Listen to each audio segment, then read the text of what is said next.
The Cel Cast is recorded in front of a live streaming audience.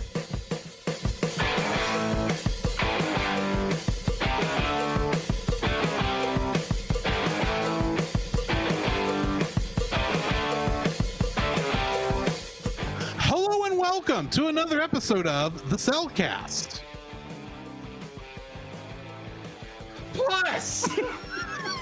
Sorry, I got so distracted what I was going to say about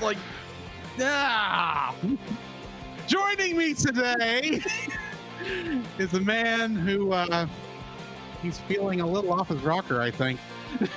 Welcome, Jacob. But yes, a little bit off my rocker. You're like, I gotta hold this hand down. No, you are not going to. No. Why, thank you. Let me introduce our co-host. A man who was just be like, he was itching. He just took a one-way trip on a bomb. Welcome trip.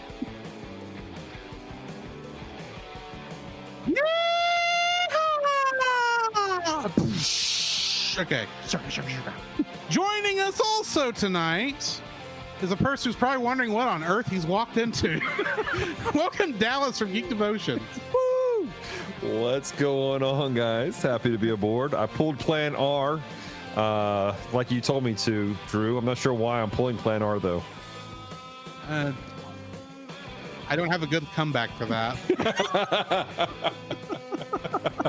Is this like the only R I can think of is retro, and I don't think he's involved in this episode. No. Where's that Roy? Where is he? I mean, he's in the chat, but past that. Hi, Roy.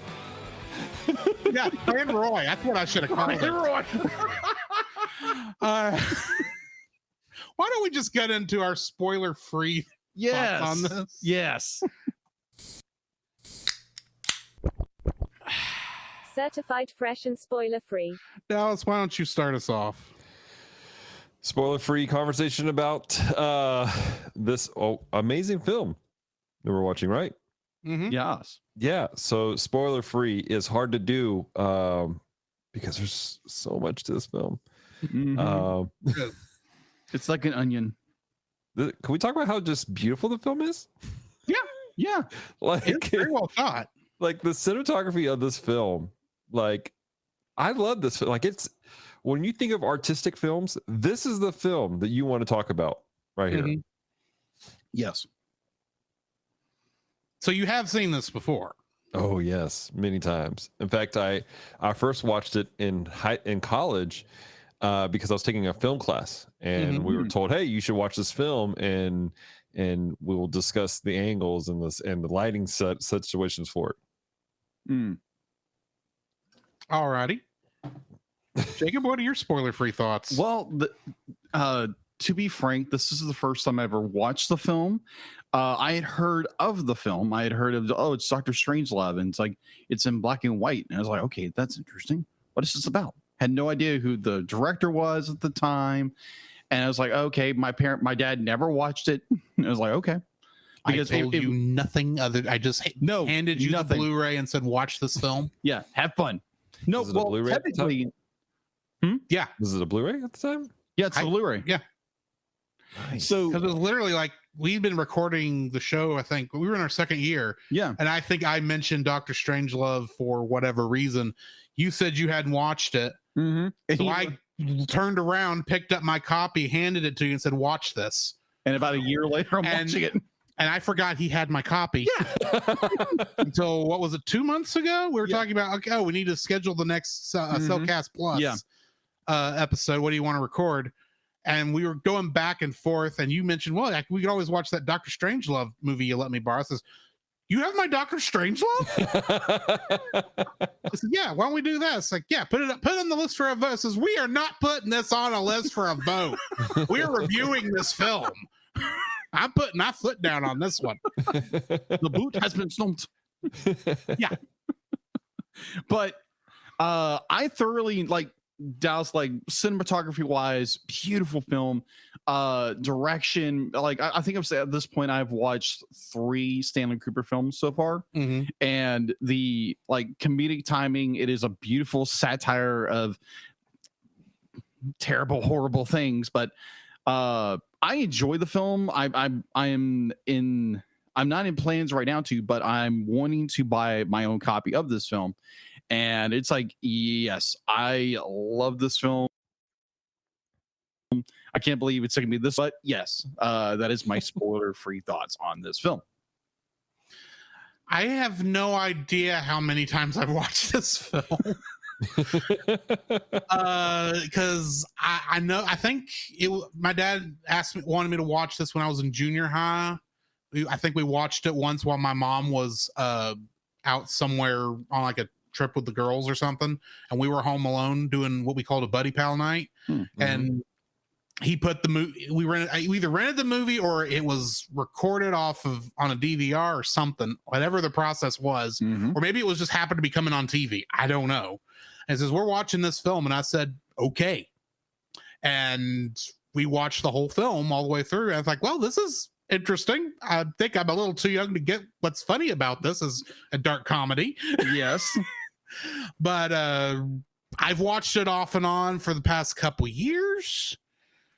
And I even got a chance to go see it in a theater for, I think it's 50th anniversary. Wow. So yeah, this is one of my favorite films. I gotta So ask, is the copy you have, is it the Criterion Collection version? it Or is, is it just it is the Criterion Collection version. I'm gonna come over to Tyler and watch this with you guys. Oh, rock on. Let's do that. Yeah. Guys, I just got a basic DVD copy that I got like 100 years ago. And I've heard stories that the Criterion Collection is just like really primo quality. It's really crisp. So nice. It's a really crisp. If you've watched the Criterion Godzilla movie, right? Yeah. The Criterion, it's about that high quality. Nice. So Very nice. Yeah, we'll definitely have to make it like a movie night out of it. Yeah. And by Tyler, I assume you mean Jacksonville, but I'm not trying to dox you. Yeah, thanks for that. like we haven't said this 100 times. How many places around here have a Berkshire Brothers? Quite a few, actually. A lot of them are south of here. That is true, but nuance. Anywho. So yeah, there's not much more spoiler free than we can get into this. No, you really I can't. will give a warning though. This is a lot of sexual innuendo throughout the film. Just a bit. If you're sensitive to that, maybe give this one a skip. Yeah. Especially, and maybe not give your let your younger kids watch this. Not that I think they'd be interested in it anyway. Right. So yeah, let's go ahead and jump into our spoiler-filled thoughts. The following is a spoiler-filled review for the movie Doctor Strangelove, or How I Learned to Stop Worrying and Love the Bomb. Listener discretion is advised. Doctor Strangelove, or How I Learned to Stop Worrying and Love the Bomb, which sounds like an anime isekai title the more I say it, was written and directed by Stanley Kubrick. And he also has directed, of course, 2001: A Space Odyssey, along with many other films. Yes. It was also written by Terry Southern and Peter George, and is based on the book Red Alert by Peter George. Cast includes Peter Sellers playing Group Captain Lionel Mandrake, President Merkin Muffley, and Dr. Strangelove.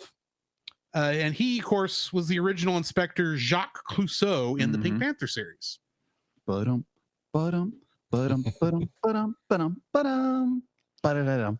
George C. Scott plays General Buck Turgidson, and listeners to our show will remember him as McLeach in The Rescuers Down Under.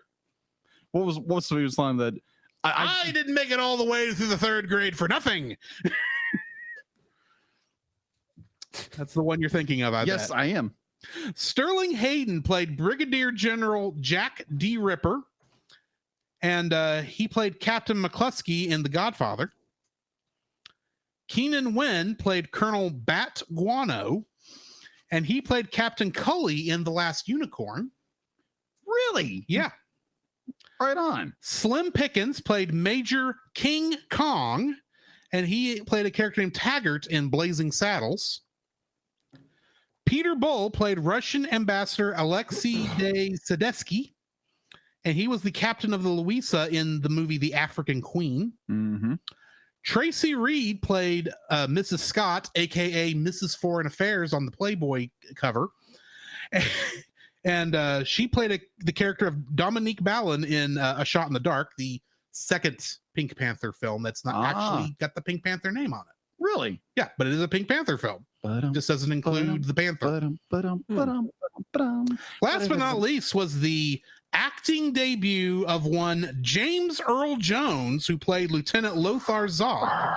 And he is most well known, of course, for playing Darth Vader in Star Wars. That blew my mind when I saw him on screen. I forgot he was in the film. Yeah, I have like it's him every time I watch this. He looks so young in this. Yeah, I was watching there again. I didn't know James Jones was in this film, and I'm watching him like, wait a minute. He pops his head out like, wait a minute, it's not who I think it is. And he talks. I'm like, oh my gosh, it's James Earl Jones. Yeah, once you know it's him, it's like, yeah, that's James Earl Jones. That's him. And he was actually our only Kingdom Hearts connection, because they used archival audio from The Lion King for like a couple scenes in Kingdom Hearts 2. Oh, okay. Fair. I respect that. Yeah. Yes. So, Jacob, what do we have in info and stuff? All right. So, info and stuff. IMDb, it is an 8.4 out of 10. You can watch it on YouTube for $3.99, or you can go and buy the Criterion Collection on, I think, Amazon right now for like 30-some bucks, which is not a bad price for a Criterion version, I think. But going forward, production was from Hawk Films. Distribution by Columbia Pictures, was released on January 23rd, 1964, going into the box office. It had an estimated budget of $1.8 million. Its opening weekend was January 7th. That's not right. It's lovely when you're writing notes and you quickly realize, be like, oh, this is the re-release. So the re-release was in 1994, and the original would have been 1967. Yeah, which I can't find that information anywhere. Oh, lovely. Yeah, that was fun. So I'm looking at the re-release in the 90s. So it had a opening for 1994 release was 11. I'm assuming this was $11.7 million. I could be wrong. No, correction. It's $1,150,000. It grossed US 9.7 million, and worldwide it was 9.5. I can't find any information on its home release, but there was a sequel in talks of. So, if I can get through this one, in 1995, Kubrick enlisted Terry Southerner to script a sequel titled Son of Strangelove. Kirk and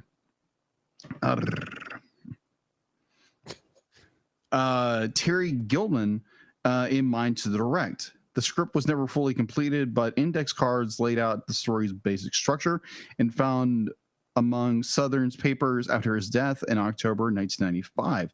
It was set largely in an underground bunker where Doctor Strangelove, different character, obviously, had taken refuge with a large group of women. At least 10, I assume. You would think, but yeah. No. Mm-mm. All right, getting into the summary of this film. United States Air Force Brigadier General Jack D. Ripper is commander of Burleson Air Force Base, which houses the 843rd Bomb Wing, flying B-52 bombers armed with hydrogen bombs. The planes are on airborne alert 2 hours from their targets inside the USSR. General Ripper orders his executive officer, Group Captain Lionel Mandrake, an exchange officer from the Royal Air Force, to put the base on alert, confiscate all privately owned radios from base personnel, and issue Wing Attack Plan R to the patrolling bombers. All the aircraft commence attack flights on the USSR and set their radios to allow communications only through their CRM-114 discriminators, which are designed to accept only communications preceded by a secret 3-letter code known only to General Ripper.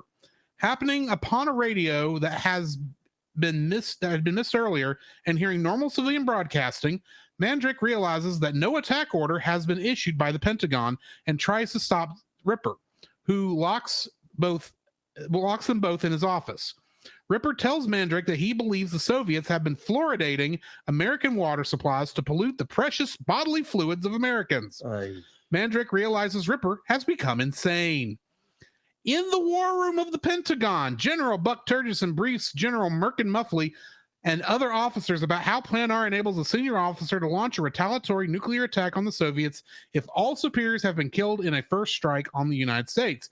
It would take 2 days to try every CRM code combination to issue a recall order, so Lieutenant Muffley orders the U.S. Army to storm the base and arrest General Ripper. Turgidson, noting the slim odds of recalling the planes in time, then proposes that Muffley not only let the attack continue, but send reinforcements.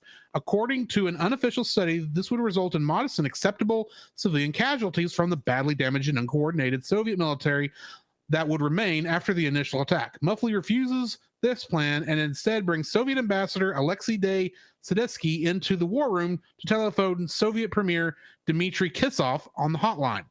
Muffley warns the premier of the impending attack and offers to reveal the targets, flight plans, and defensive systems of the bombers so that the Soviets can protect themselves. After a heated discussion with the premier, the ambassador informs President Muffley that the Soviet Union created a doomsday machine as a nuclear deterrent. It consists of many buried bombs jacketed with cobalt thorium G, which are set to detonate automatically should any nuclear attack strike the country. The resulting nuclear fallout would then engulf the planet for 93 years, rendering the Earth's surface uninhabitable. The device cannot be deactivated as it is programmed to explode if any such attempt is made. The president's wheelchair-using scientific advisor, former German Nazi Doctor Strangelove, points out that a doomsday machine would only be an effective deterrent if everyone knew about it. Alexei replies that the Soviet premier had planned to reveal its existence to the world the following week at the Party Congress, because he likes surprises. U.S. Army troops arrive at Burpelson and battle with the garrison. After General Ripper commits suicide, Mandrake identifies Ripper's CRM code from the desk blotter and relays it to the Pentagon. Using the code, Strategic Air Command successfully recalls all the bombers except for one, commanded by Major T.J. King Kong, due to the radio equipment being damaged in a missile attack. The Soviets attempt to find it, but Kong has the bomber attack at a closer target due to dwindling fuel. As the plane approaches the new target, a Soviet ICBM site, the crew is unable to open the damaged bomb bay doors. Kong enters the bay and repairs the electrical wiring while straddling an H-bomb, whereupon the doors open and the bomb is dropped. Kong joyously hoots and waves his cowboy hat as he rides the falling bomb to his death. Back in the war room, Doctor Strangelove recommends that the president gather several 100,000 people to live in deep underground mines where the radiation will not penetrate. He suggests a 10-to-1 female-to-male ratio for a breeding program to repopulate the Earth once the radiation has subsided, a plan which gathers enthusiastic support from an all-male command staff. Worried that the Soviets will do the same, Turgidson warns about a mine shaft gap while Alexei secretly photographs the war room.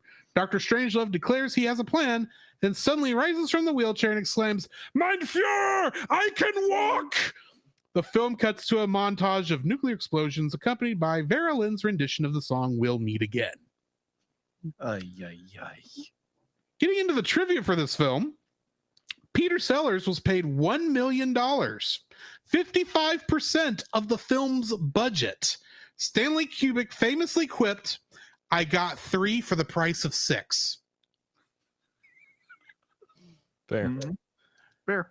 So, General Ripper was worried about the fluoridation of water. Yeah. Mm-hmm. Water fluoridation is actually a thing, and we have all been drinking fluoridated water. I've heard of it, yes. Do you know what it is in reality? Not really, no. Fluoride in the water for your Fluoride. Water fluoridation is the process of adding fluoride to the water supply so the level reaches approximately 0.7 parts per million or 0.7 milligrams of fluoride per liter of water. This is the optimal level for preventing tooth decay. Yep. That is the entire reason that fluoridation of water happens. Yes. It is not a secret commie plot that we know of. That we know of. While shooting aerial footage over Greenland, the second unit camera crew accidentally filmed a secret U.S. military base. Their plane was forced down and the crew was suspected of being Soviet spies. The scene where General Turgidson trips and falls in the war room and then gets back up and resumes talking as if nothing happened really was an accident. Stanley Kubrick mistakenly thought it was George C. Scott really in character, so he left it in the film. Fair. This film led to actual changes in policy to ensure that the events depicted could never really occur in real life. Initially, the U.S. government dismissed Stanley Kubrick's scenario of an accidental nuclear war as too far-fetched. However, the scene where Group Captain Mandrake is trying to get through to the Pentagon with the code to recall the bombers, but doesn't have enough change for the payphone, was shown at a session of Congress. Members said it raised legitimate questions about whether crucial information could find its way to the right people during a nuclear crisis. In the early 1960s, the B-52 was cutting-edge technology. Access to it was a matter of national security. The Pentagon refused to lend any support to the film after they read the script. There's a surprise. Fair. Set designers, however, reconstructed the B-52 bomber's cockpit from a single photograph that appeared in a British flying magazine. When some American Air Force personnel were invited to view the movie's B-52 cockpit, they said it was a perfect copy. Stanley Kubrick feared that Ken Adams' production design team had used illegal methods and could be investigated by the FBI. Wow. Vera Lynn's climactic song We'll Meet Again is identified in its Wikipedia entry as one of the songs distributed in the BBC's wartime broadcasting service with the intention of improving morale in the event of a nuclear exchange. Oh. Wow. The movie was originally going to end with a pie fight occurring in the war room. Yes. During the deleted pie fight scene, President Muffley took a pie to the face and fell down, prompting General Turgidson to cry, "Gentlemen, our gallant young president has just been struck down in his prime." Had not Stanley Kubrick already decided to cut the pie fight by the time President John F. Kennedy was assassinated, the line, or possibly the entire sequence, probably still would likely have been cut due to its eerie similarity to actual events. Oh my goodness. The 9th nuclear explosion shot in the end sequence is the U.S. nuclear test Baker from Operation Crossroads, the first post-war nuclear test on the Bikini Atoll. Shot number 14 is Able from the same operation, and shot number 15 is Trinity, the first atomic explosion ever. Wow. The reason why Major Kong climbs into the bomb bay is to manually hotwire the bay doors to open, but when he rides the bomb down, his shouts would not have been heard due to the vacuum of the air being sucked out of his throat, much akin to a skydiver. Oh. The scene where Major Kong rides the missile most likely was inspired by a similar scene in the movie The Adventures of Baron Munchausen from 1943, where the title character rides a cannonball into a building. Towards the climax of the film, a Coca-Cola machine is shot to obtain coin change for the payphone.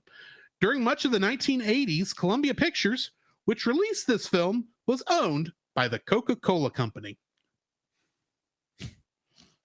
The .50 caliber model 1919 described in the plot synopsis as used by Sterling Hayden is actually a .30 caliber model 1919. The .50 caliber has a different designation and is in fact much larger than the .30 caliber. And that's what I got for trivia. So Dallas, what are your thoughts? What was your first like for this film? My first like for this film, I talked about it a minute earlier, was the cinematography of the film the entire way through. It's just a beautiful film. Every shot you could tell was very meticulously put together. It wasn't haphazardly thrown in. Kubrick really thought about angles, lighting. Lighting's a big deal, especially with the black and white film. And this is the 60s. It's not like he couldn't just do a color film.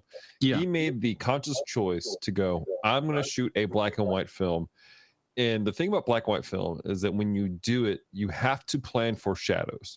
Things don't look the same when you film color. That's the reason why in the original Superman series, the Superman suit was gray. It was a black and white suit. If you ever saw it in real life, because colors don't come off right on black and white film. You got to adjust for them. It's the same reason why in the black and white episodes of WandaVision, they had Vision, when he was in his robot form, had blue skin instead of his normal red. Yeah. Exactly. So it's looks one better of on those- screen. Yeah. So it's one of those things where I appreciate the detail. The way that the background was always blown out. The war room. Holy crap. That's just a cool looking scene. Yeah. Just the epicness of it. You're like even though it was comedy and it was a satire, you felt the gravity of that room. Agreed. Jacob, what's your first line? My first thought is actually going to one performance in particular, because I know we talked about it last night. Yeah. So I'm going to take one part, and it is George C. Scott's performance as General Buck Turkison. Yeah. Turgison. Turgison. I was close. However you say it. Turgison. Thank you very much. The fact that like every scene he is in, he is eating the scene beyond belief and over the top, like completely like blown out character of who he is, everything that's going on. Yeah, the comics are doing this. So I enjoyed it so much. It was like, oh my gosh. And I'll get into my second like in a few minutes when we get through this. But it was the fact that Stanley Kubrick was notorious for taking hundreds and hundreds of thousands of takes, far as I understand. And so be like, apparently when he was doing with George C. Scott, he was like, okay, do it this one way, do it this way, do it this way, like tone it down a little bit, and then go completely bonkers with this scene. And so apparently he took all the exaggerated scenes and made that the character, and George C. Scott was not happy about that at all. He was fuming because he was like, it's like, yeah, I'm an actor like this, and he's just like, wow, and crazy. It's a good impression. Like, you're welcome. I love this character every time in this, like, but the fact that like you have one actor alone is playing three characters, and at one point he was supposed to play four. Well, we hadn't got to him yet. Well, yeah, I know that, but I'm just like I'm saying, but like it's just like George C. Scott's character is like every time he's on scene, every time he's on screen is to me was gold, because I was like, oh my gosh, what is this character gonna do? And I think it was in one of the commentaries that like he is a obviously he's a a top press kind of man, but he's this like he has this more like a childlike mentality in a lot of ways. Like when he's talking to his his mistress on the phone, be like, like, I can't come. Be like, yeah, be like, I'll be back. And be like, yeah, I can't leave because my boss is right here. So yeah. So this was just a fun experience watching George C. Scott as his character, and his over the top performance was absolutely just golden.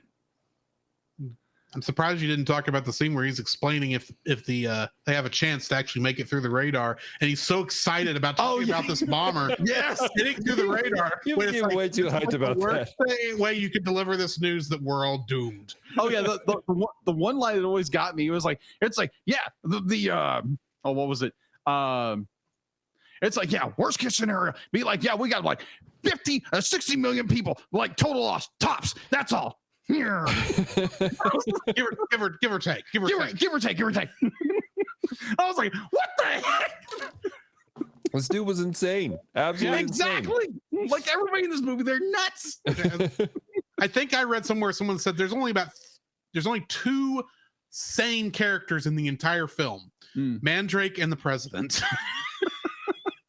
Everyone else is nuts. Yeah, I'm sure the president was sane, to be perfectly honest. Near the end, I think I would agree. I think he was being led straight to the madhouse. Yeah, a little bit.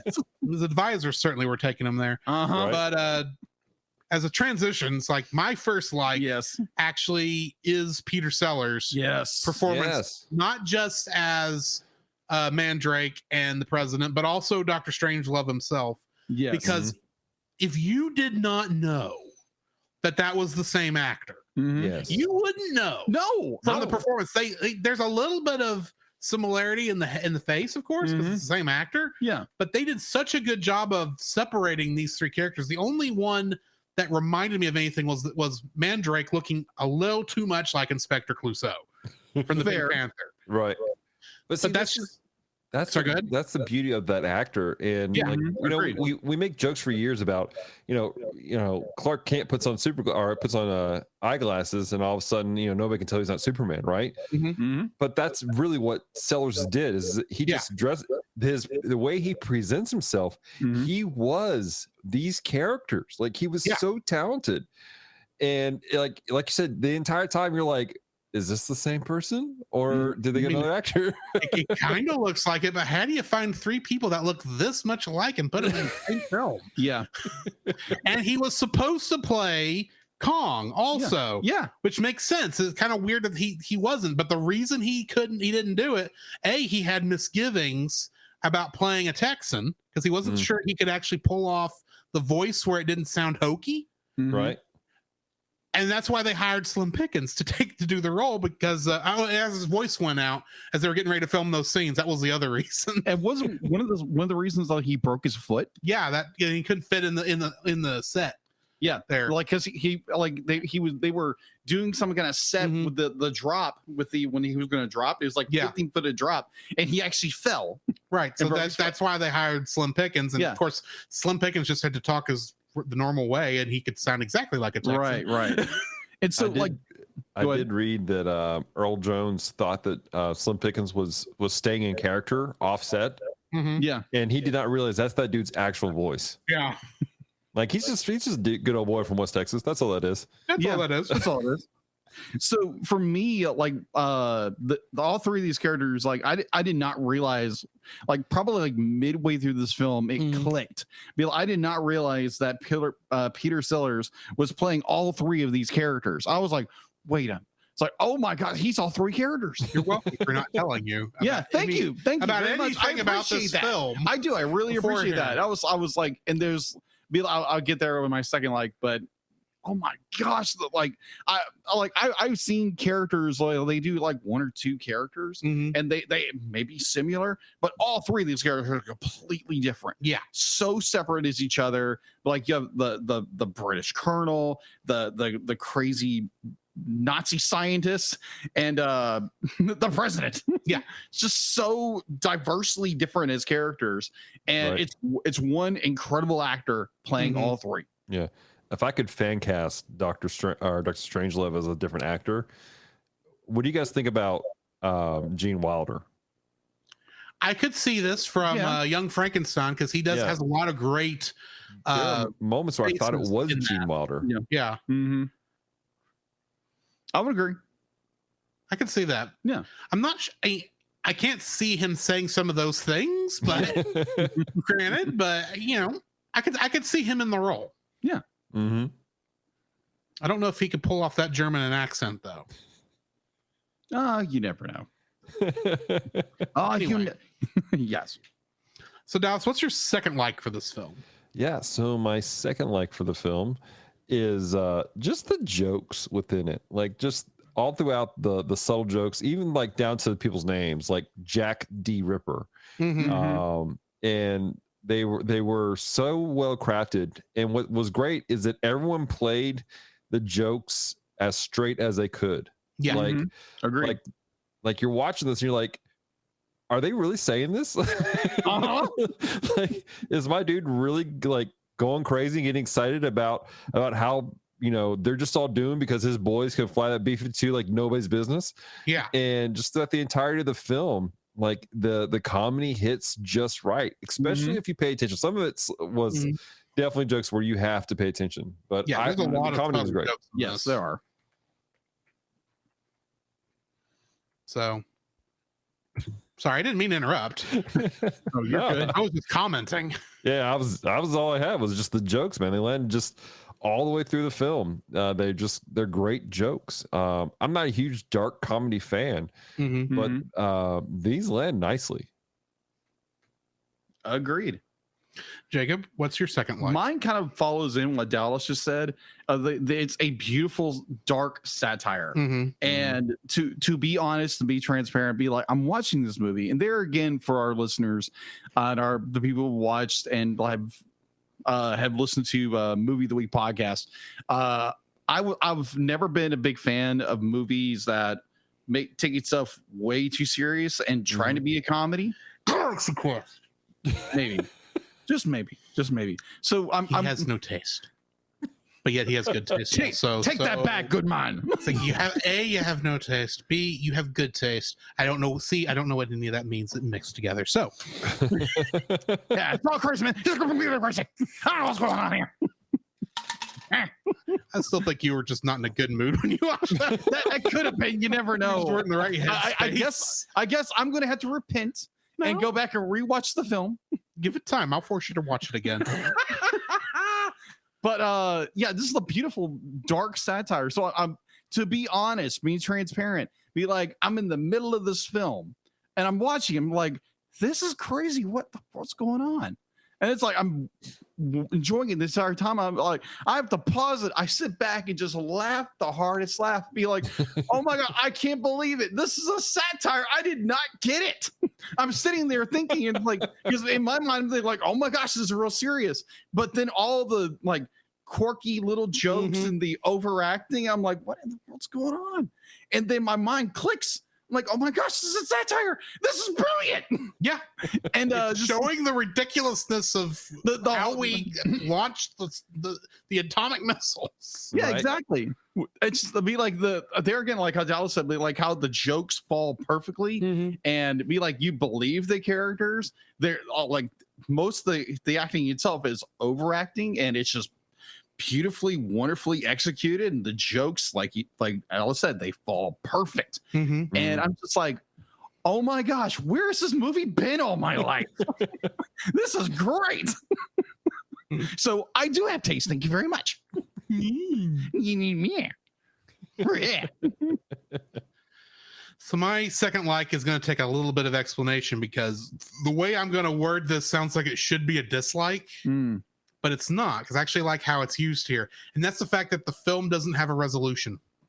It stops at the start of another part of the downward spiral. Granted, we didn't see this part of the downward spiral at the beginning because we were getting ready to, actually have the attack hit. But they're getting ready to repeat everything that happened all the way back to the end of what happened with what do you say, the bomb race, the space race, and the peace race, and now we're getting to the mine shaft race. Right. It's going to be the same thing again. That's why it just kind of stops. Right. Instead of like actually coming to an actual resolution. It's like if this is a song, it's about to loop again. And I like how it just when I first watched this, or at least when I watched it this last time, that was actually an issue I thought about. But the more I thought about it, it's like, that is actually brilliant, because the entire part of what this movie is trying to get at, Ripper actually says fairly early on that he says this one guy said war was too important to be left in the hands of generals. I think it's too important to be left in the hands of politicians. And I'm thinking, maybe a war is too important to be left in anyone's hands. True. So that the fact that it was just going to keep spiraling out of control after this, which I think is what Kubrick was trying to get at, because it was starting up again as they were talking about, we can't allow a mine shaft gap. It's like, this is just starting up again, isn't it? Yeah. And that's how this is that's how the sequel would have gone. It would be actually looking at the mine shaft gap. So I like how it just kind of doesn't actually resolve anything. It's like, no, we're gonna keep going down because this is just where it ends. That's why we're now just going to show, because even if we had gone into the pie scene, the pie fight scene, which would have taken place almost immediately after Strangelove stood up, and I can see why that would not have worked, because that would have just gotten too silly, I think. But stopping right there, it just felt like, yeah, this is all you need to see, because it's just going to repeat itself. And I like that. I like that we trust you to kind of put the connections together, say, yeah, it's not going to end at this rate. So yeah, that's my second like. That's fair. And I think that's part of the beauty of Kubrick's film is that it's causing you to think. Like that's the point of all of his films, is to think deeper, think about the themes that are going through it. And so I could see that being alike. And you're right, it is a great setup on how he talks about the circle of things. If I could, I like to make that my segue into my dislike, though. Go right ahead. I was about to ask what your first dislike was. Wow, it's a great way that he did it. What makes satire great, in my opinion, is that it presents the obvious problem, but also presents, in some fashion, the solution to the problems that you see taking place. And normally it's pointed out in a humorous way. And there was never a solution presented throughout the entirety of the film. It was just like, Kubrick was doing was like, look how stupid everything is. Like throughout the entirety of the movie, there was nobody there who was genuinely rational and sane that could point out this is the answer. Maybe you might be able to make a case for Mandrake and him trying to talk some sense into Ripper a few times, but there was never a potentiality for a solution for everyone to walk into.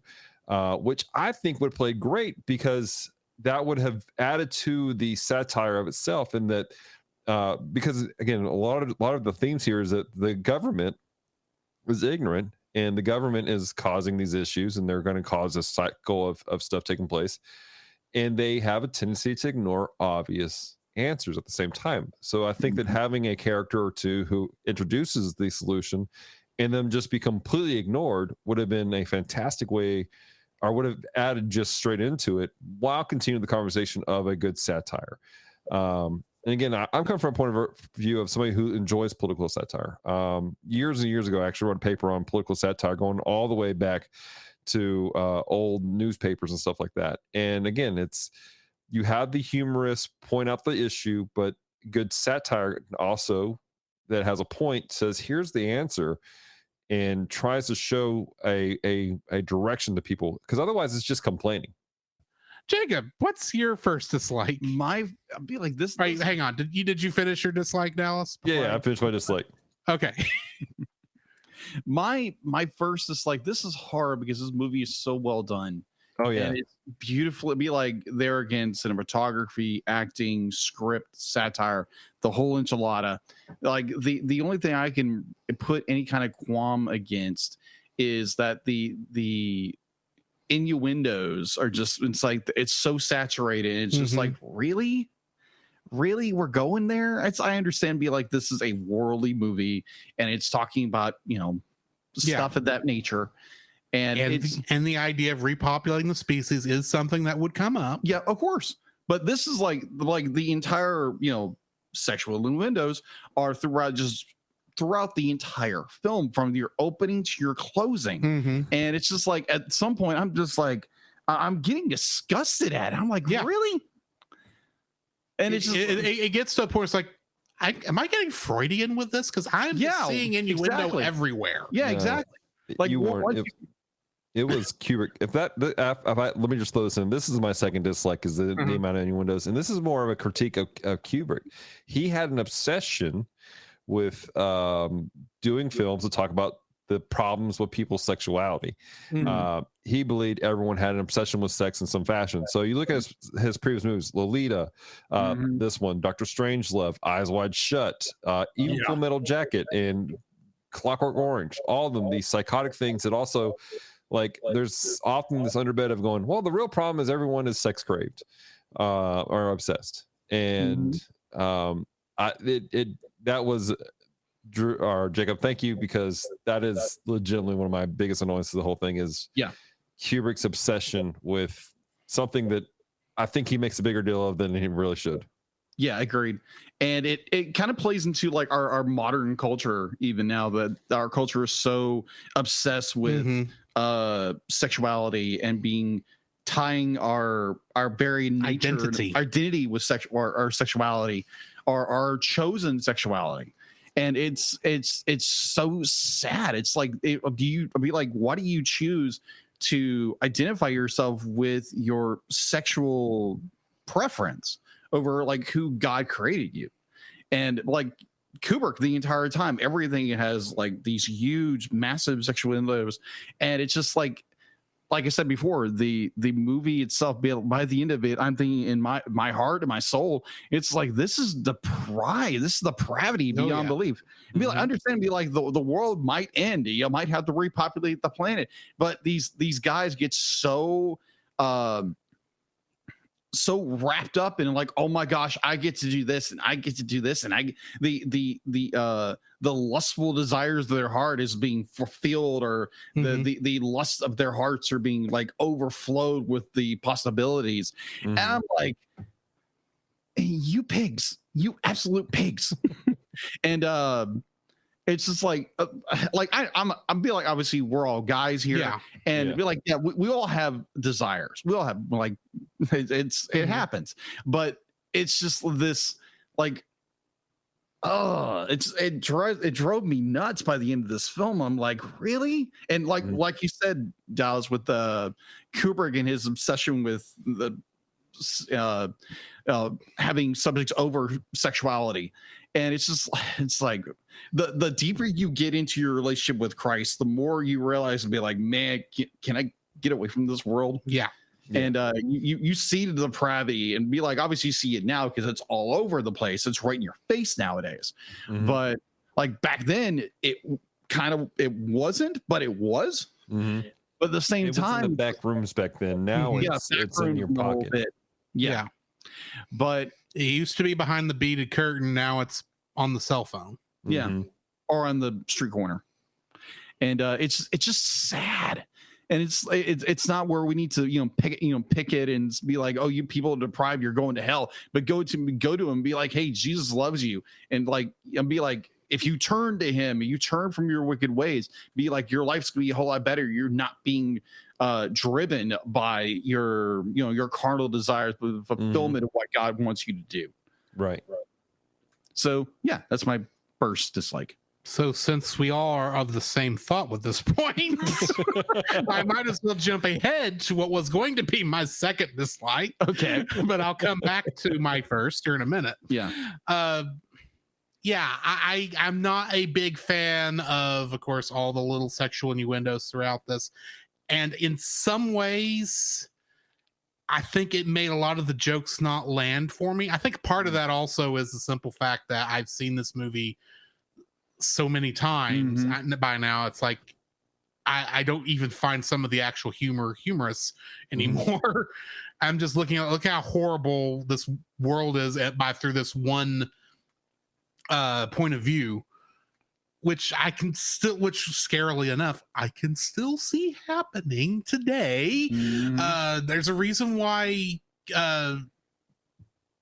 War Games, that movie came out in the 80s because we had the same problem. It was just now on a computer and not in human hands. So, but even without that, in the sexual innuendos just continually coming up over and over.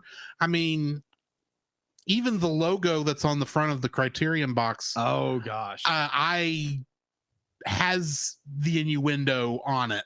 Really? So yeah, it's one of those things where once I saw it, I couldn't unsee it.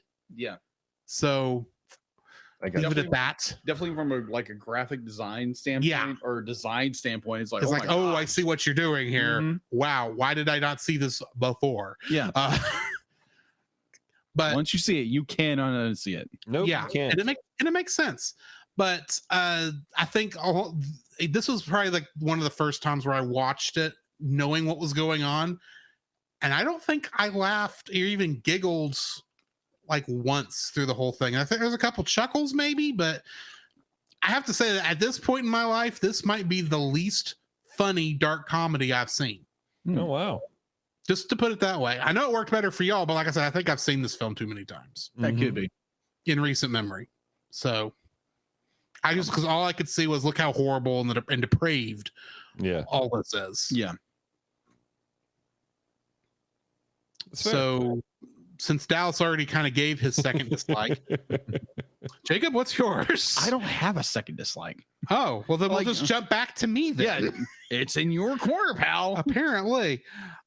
This is a very pedantic dislike for this, Mhm. but all of the shots of the B-52 model in front of the rear projected Oh, image yes. did not age well in the slightest. And it would be a little more acceptable had during the opening sequence we not have these beautiful shots of the airplanes refueling, which is very obviously actual shots of airplanes refueling Yes, right. in midair. So I have that image in my head, and then we go to the shots of the B-52 flying over Greenland, which is supposed to be Russia, Right. and I'm going, oh, that looks bad in comparison. Mhm. Y'all could have done this somehow done this a little bit better.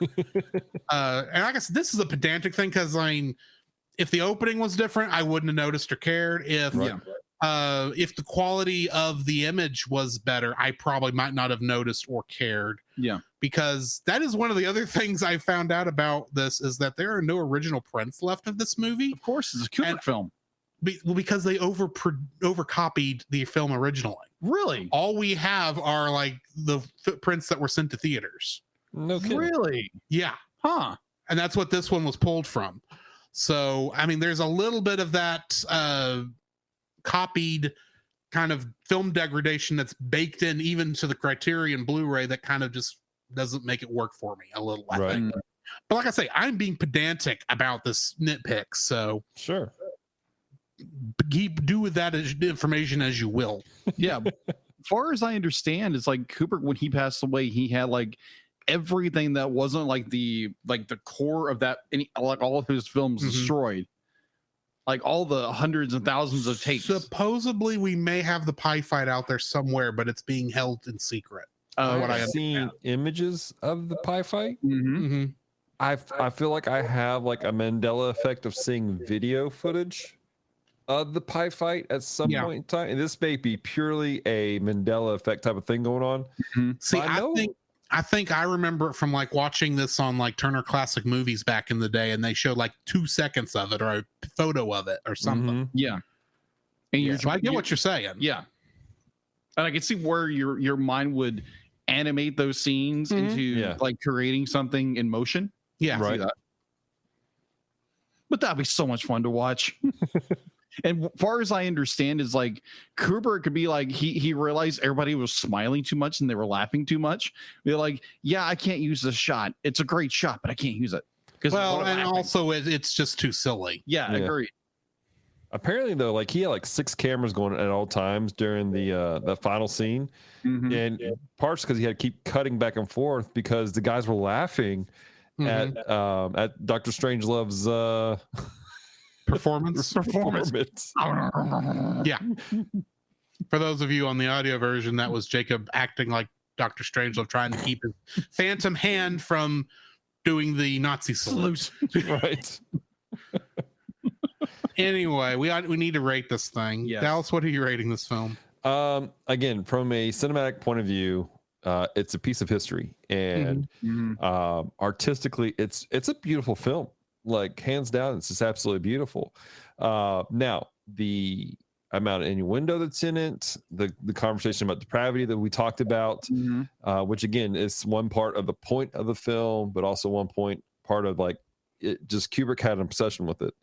I'm going to give this about a 7 or an 8. Again, it's a great film. I own it because it is a historically important film from a cinematographic. I can't say words today, but from a cinema point of view, it's a important film, and there are jokes that I laugh at. You know, the final scene, my Fuhrer, I can walk. Like that was funny.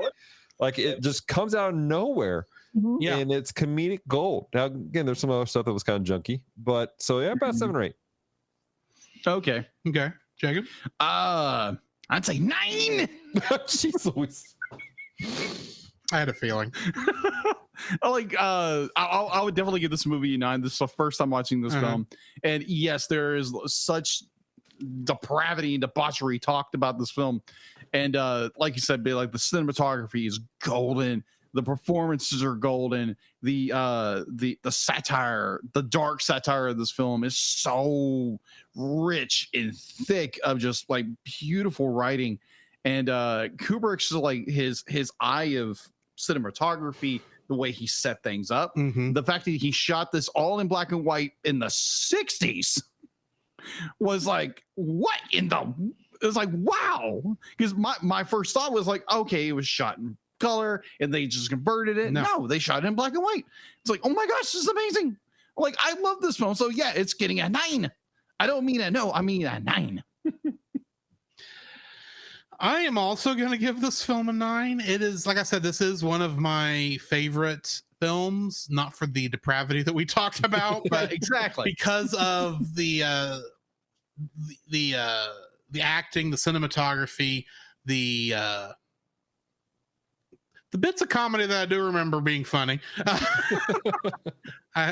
Because like I said, I think I have seen this film too many times now.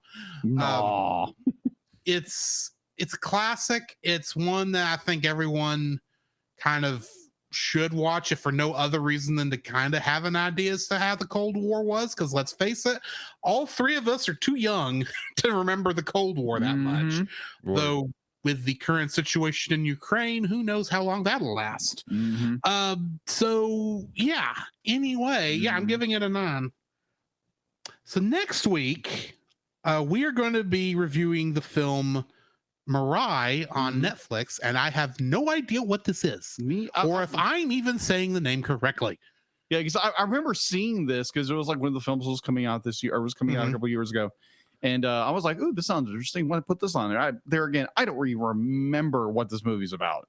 I just like, "Oh, that looks interesting." So we'll figure it out next week. Okay, we're going into this one blind, folks. Yeah. So yeah, join us on the other side of the bumpers, and we'll be talking about what we've been watching, whatever we got in the news, and possibly an interrogation, and then of course a little bit of X-Men. This podcast is a proud member of Culture Box. Whether you enjoy geeky reviews, comedy, or original fiction, you can open up the Culture Box and find something excellent for your soul. Point your web browser to culturebox.media. This week, we suggest checking out Geek Devotions. Geek Devotions is a collaboration of devoted geeks that are devoted to letting people know that they are loved. They are not just a podcast. They are an entire network of shows, podcasts, and YouTube videos that are designed to encourage and challenge people in the geek community, bridging the gap between their faith and their geekdoms. They produce a weekly geek culture-infused devotional. There is their podcast, Com Talk. There's another podcast where they read books, allegedly. There's also another podcast where they look through the Gundam Watch. And if you like movies just like we do, you can check out them reviewing bad movies over at the bottom shelf. So you can find all their content and more at geekdevotions.com. The Cel Cast would like to thank the following patrons: Ashley and Francisco Ruiz, Book of Gaming, PaulJPowers.com. And not this person, because I still haven't deleted it from the audio. To get your name on the show, plus uncut Let's do it last episodes, week. early access to I the forgot. Cel Cast Plus reviews, and special art from Jacob, please donate to us on Patreon. Get on the ball, man. Let's do this. You realize it's 5 audio files that I have to edit. I know. So, guys, I have a question for y'all. What have you been watching? Dallas, why don't we start with you? Oh, what have I been watching? I've been watching several things over the last little bit. I watched Doctor Strangelove. I don't know if you guys know about this film. It's an interesting film. I've never heard of this film. What are you talking about? Is that like this another new MCU film connected to Doctor Strange? yeah.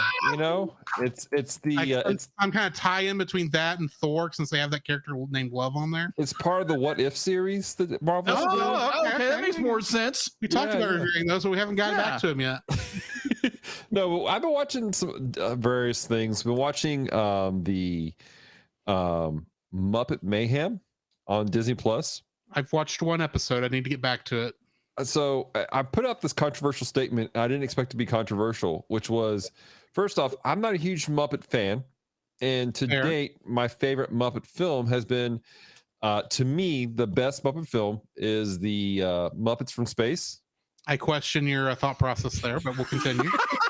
We can have this conversation if you want to on the air. You just let me know. Okay, let me just state my opinion. It is not the worst Muppet film, but it's not my favorite. Fair. It's my favorite, mostly because of the music. Muppets Most Wanted is the worst Muppet film. Yeah. So, but like it's mostly the music for me. When I worked at Hollywood Video, I would put that movie in and play it over the thing, and for the next hour and a half, we didn't have stupid customers. Because people would chill. They would enjoy the music. We have people dancing in the aisles as they're renting movies. Mm-hmm. And it's just the music in Muppets from Space is just my kind of music. It's the R&B soul type of music. And Electric Mayhem, they play a lot of great music. And so I've been enjoying it. It's been funny to watch, and the music's been great for it. And so I've really been enjoying that. I've also been playing a lot of, I've been trying to play a lot of Tears of the Kingdom. And that's been a fascinating game to me. How far into it are you? Because I think I'm still very much ahead of you. Oh, you more than likely are, because I've only been able to plug in like today was the first day that I've been able to actually plug in a lot of time.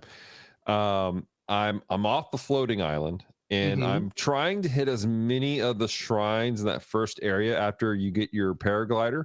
Okay. And I want just to make sure you got the paraglider first, because that doesn't tell you to go jump on that. Yeah, exactly. And then I just entered into the Northwest region, trying into Rito Village. Like just before I got on here, I got into Rito Village. Since you're up there at Rito Village, I'm going to make a suggestion. Okay. In the area just south of Rito Village, which is right over the line of on the map, there is the stable that used to be there in the in Breath of the Wild, which is now apparently a newspaper office. I just stopped in there. There is a side quest there you need to pick up. Yes, and apparently I get froggy armor. Yes. Okay, so you do know about that. Okay, just making sure. Yep. I ran into that. I just finished the temple that was causing that blizzard. Nice. So I'm interested to see. I actually finish that on stream. Nice. Now I'll say this: it's the game is interesting. I'm not going to call out anybody. I have a friend who, a great person, love him to death. They missed the instructions to go talk to Pura and get her glider. I can understand that. My friend has gone through and done a ton of the shrines. They've been playing hours on end. They've gotten almost all their abilities, and they still don't have their glider.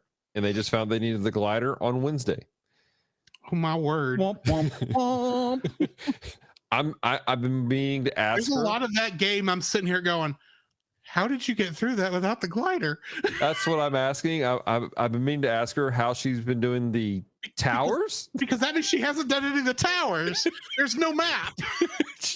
And if that's the case, you haven't gone into the depths yet, which is where a lot of other cool things are. So she's a talented individual, but it happens. So yeah, unless you know to follow the quest up to a certain the main quest up to a certain point, I can understand wanting to just fight when you finally get off the sky that first set of islands. It's like, okay, I'm on the ground, I got freedom, I can go do whatever I want now. Oh, I really should hang tight a little bit for the story. There's a couple things you need to take care of first. Exactly. So that's what I've been watching and doing as of late. Jacob. So I finished the Apple TV special Still. Still. Oh, distill. No, still, as in to be still. So I still don't know what we're talking about. Like they make moonshine in a still. No. It's the Michael J. Fox story. Oh, yeah, his documentary. That oh my gosh. So they're gonna be like Michael J. Fox. Obviously, we all know from Family Ties, Back to the Future. I mostly know him from Back to the Future. That is true. Fair. So the fact to be like this movie, just shoot me. Yeah, just shoot me. He has Parkinson's. His foundation, Fox, and just the day-to-day struggle of him working through his Parkinson's, his constant positive attitude about it. And it's really inspiring to watch someone who has be like the guy who's a constant joker, be like he falls and like breaks his foot and just making jokes about it the entire time. Just make people laugh because he's always been picked on because he was little. And I found it really, really interesting. It was a really good documentary and highly recommend it. There again, it's on Apple TV if you subscribe to Apple TV. And so I was going through Netflix a couple of days ago.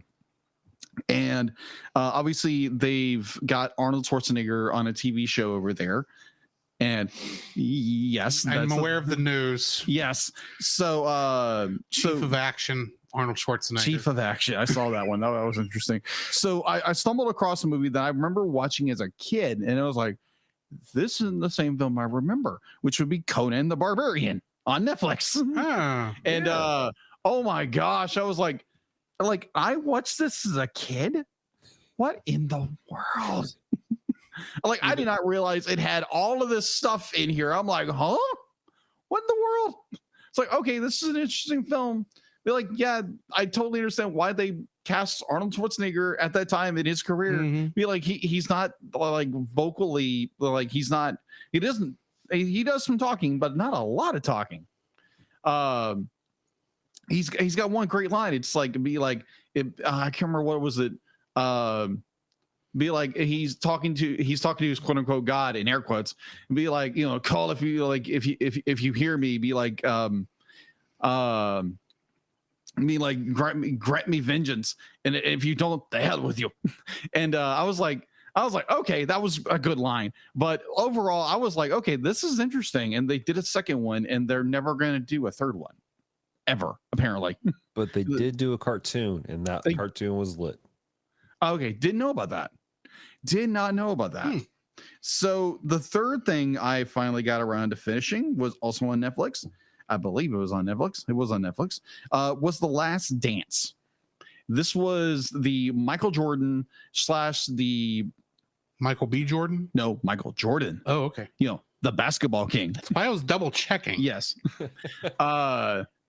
The man, Air Jordan. I'm just saying there's only one movie I know of off the top of my head that Michael Jordan was in. Yeah, Space Jam. Space Jam. In which they do bring up a little bit here and there, but it's his run from 1992 with the Chicago Bulls to 1998, I believe. And it's that entire run of where they win like 6 championships. And just like this amazing run, you realize be like Michael Jordan, be the constant athlete perfectionist.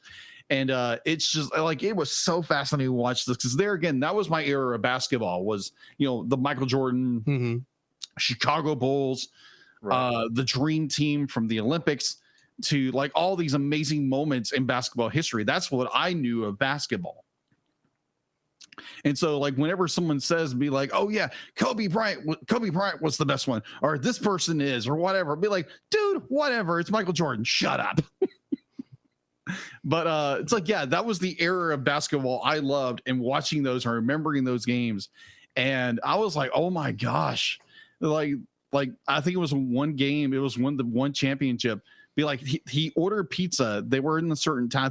They weren't in Chicago, and he got the pizza, and his handlers were like, dude, I don't know about this.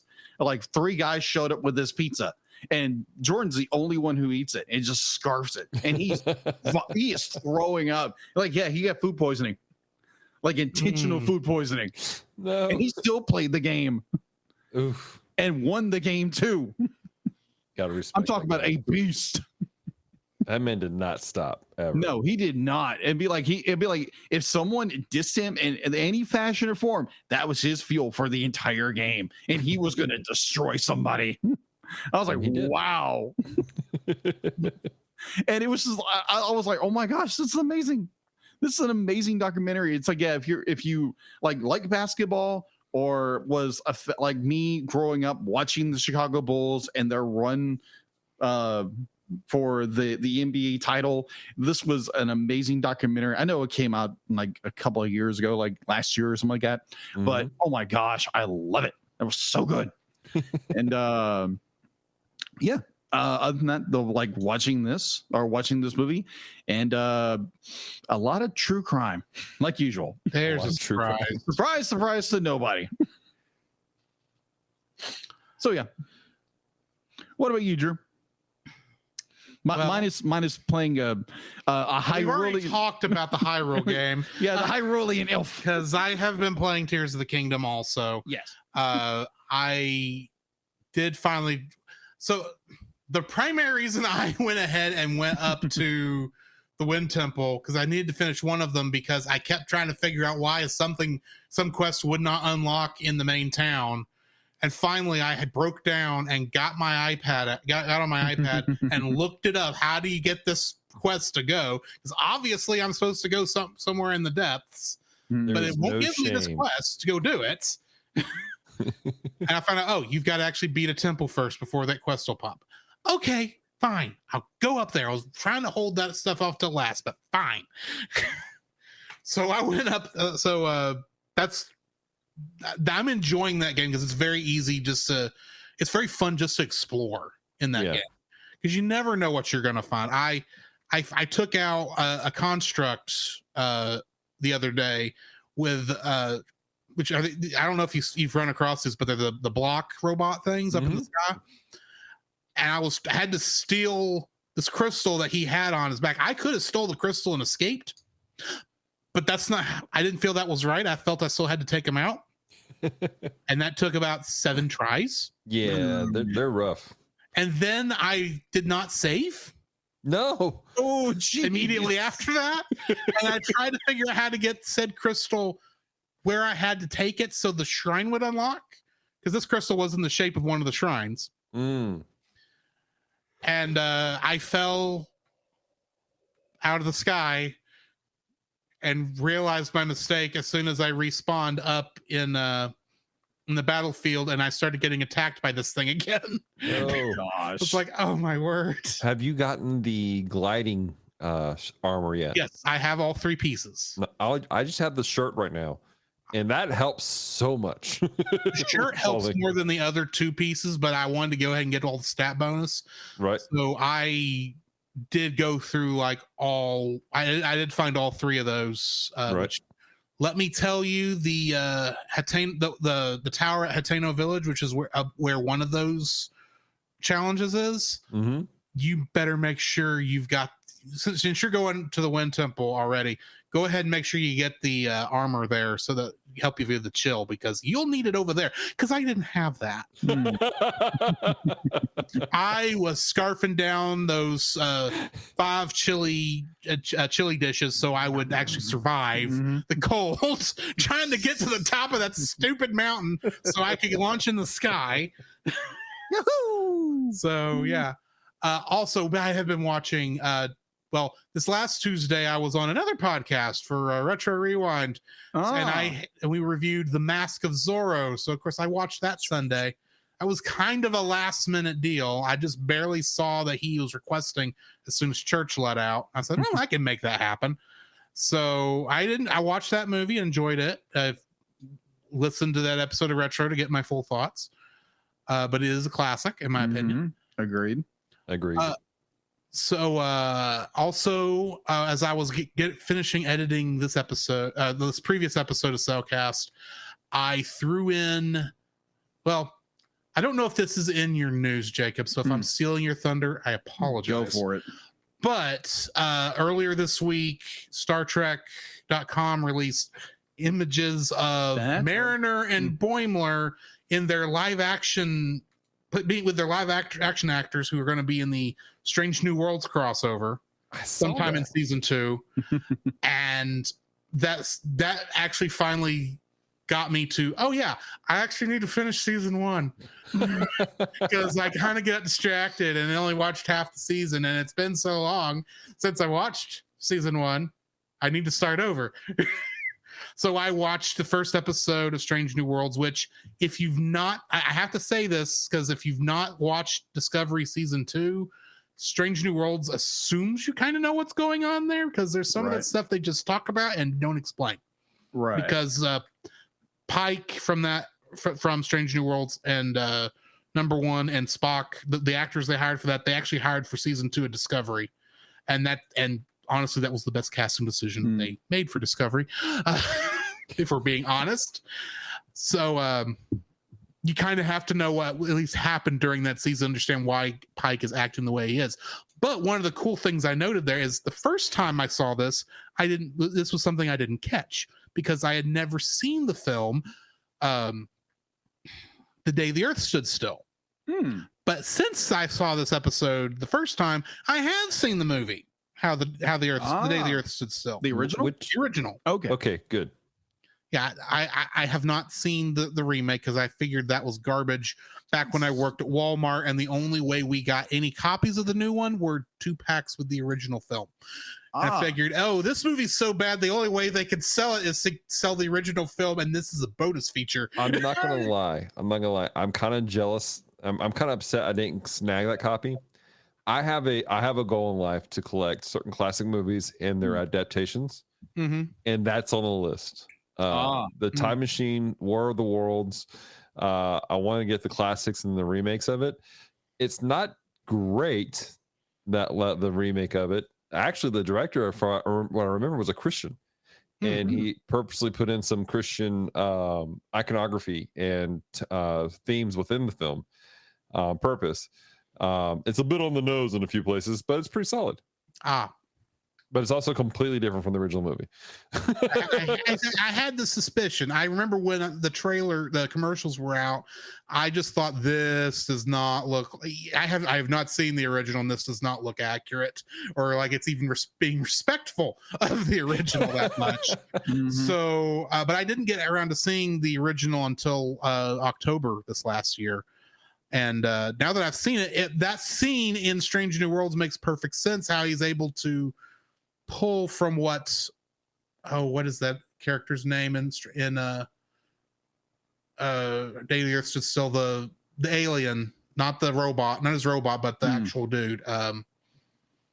Anyway, he pulls from that speech to actually get out of the situation that episode's in. So I'm enjoying going back through Strange New Worlds to get caught up for season 2, which is in like a month. So kind of speaking on that, because Drew sent me a picture, because obviously we've done Lower Decks, 3 seasons of Lower Decks for TAS, and so he sent me that picture. I figure you'd be interested. Yeah, of Boimler and Mariner, and my response was, I wonder how much crap will Mariner get away with in this episode. I ain't gonna let her get away with nothing.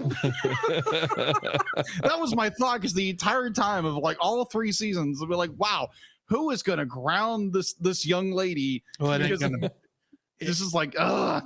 That being said, I actually suggest going and even if you've not seen Strange New Worlds, go and watch the trailer for at least the last second when Spock does the "Live Long and Prosper" to Boimler, and Boimler kind of just starts geeking out. Like, well, have you ever seen that episode of A Big Bang Theory when Penny? It's the Christmas episode, and Penny gets that signature from Leonard Nimoy to give to Sheldon as a Christmas present, and he kind of goes nuts. Similar, but there's only like 2 seconds of it, so I mean it's not too crazy, but it was kind of that feeling. So go check out that trailer if you get a chance. That's what I've been watching. Jacob, what do we have in the news? The Cel Cast News with your host Jacob Heron.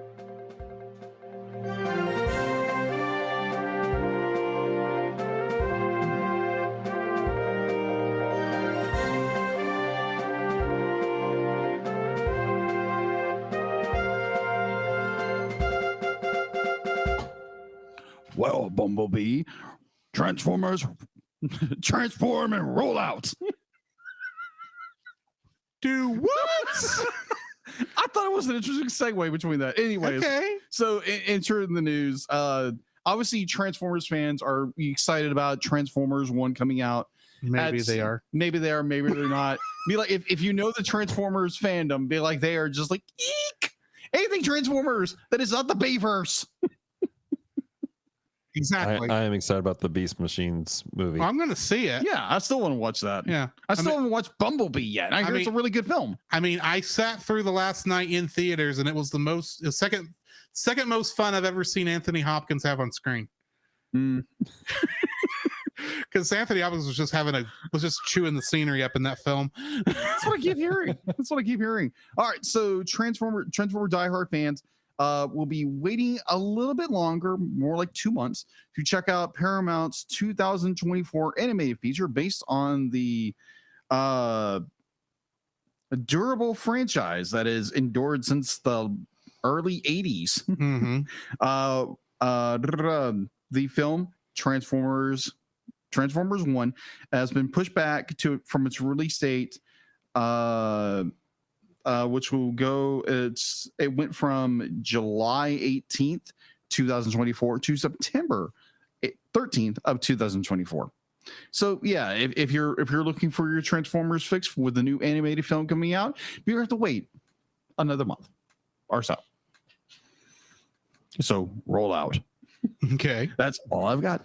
Well, I kind of already said the other thing that was news this week. So yes, we did. That's very fair. Yeah, fair. So unless anybody else has anything else, not that I know of. So how about we have a little interrogation? Yes. Interrogation. All right, so for our normal listening audience and those who listen or watch our stream or watch on YouTube, whatever, whenever we have a fine guest that joins us, we like to interrogate them about their animation history, what they like, what they dislike. So Dallas, how long have you done Geek Devotions? Geek Devotions, we're in our 7th year right now. 7th year. That is awesome. Congratulations. So I know that you guys do a lot of anime and animated movies and what have you. So what is your favorite through your ministry, through your podcast, through your the Geek Devotions world? What is the favorite animated movie or television series you've enjoyed so far, or at least have discovered through this? Oh my gosh, dude. That's a hard one. Because we've done so much over the last 7 years. I'm trying to cheat and pull up our YouTube channel to look at it, because I just don't know. We watched so many stuff over the years, and again, we try very hard to vary what we do, because we're trying to hit such a wide span of different geeks. And that's legitimately the biggest challenge of Geek Devotions, is we're trying to hit different stuff, because there's some people that are really into anime and some people that are really into Star Trek and some people who aren't. And so we're trying to hit various things. I'm always a fan of when we do Gundam stuff. Always a fan when we do Gundam stuff. I wouldn't know a thing about that. No, not a dadgum thing. No. Yeah, big burning Gundam back here. There's one in a box over here I need to build. Wait. So I see that. And then the one in the box is over there. Oh, okay. Iron Blooded Orphans character. No, it's not. Which one is that? That's from Witch from Mercury. Oh, well, never mind. Well, I feel sheepish. I need to finish that series. I haven't. Anyways, continue. So, but I honestly, if it was for Geek Devotions, I would have sat down and watched the Star Wars Clone Wars and discovered just how good it was. Oh, okay. I sat down and started watching Clone Wars. I think I lost the guys again, but started watching Clone Wars, and you're back. We never left. Yeah, we're still here. Oh, can you see us? Okay, you guys froze on me. Okay. The image has been freezing off and on the whole time. So I got you. We started watching Clone Wars, and Celeste and I loved it. Like, we watched the entire series all the way through, mostly on lunch breaks in our car. That's awesome.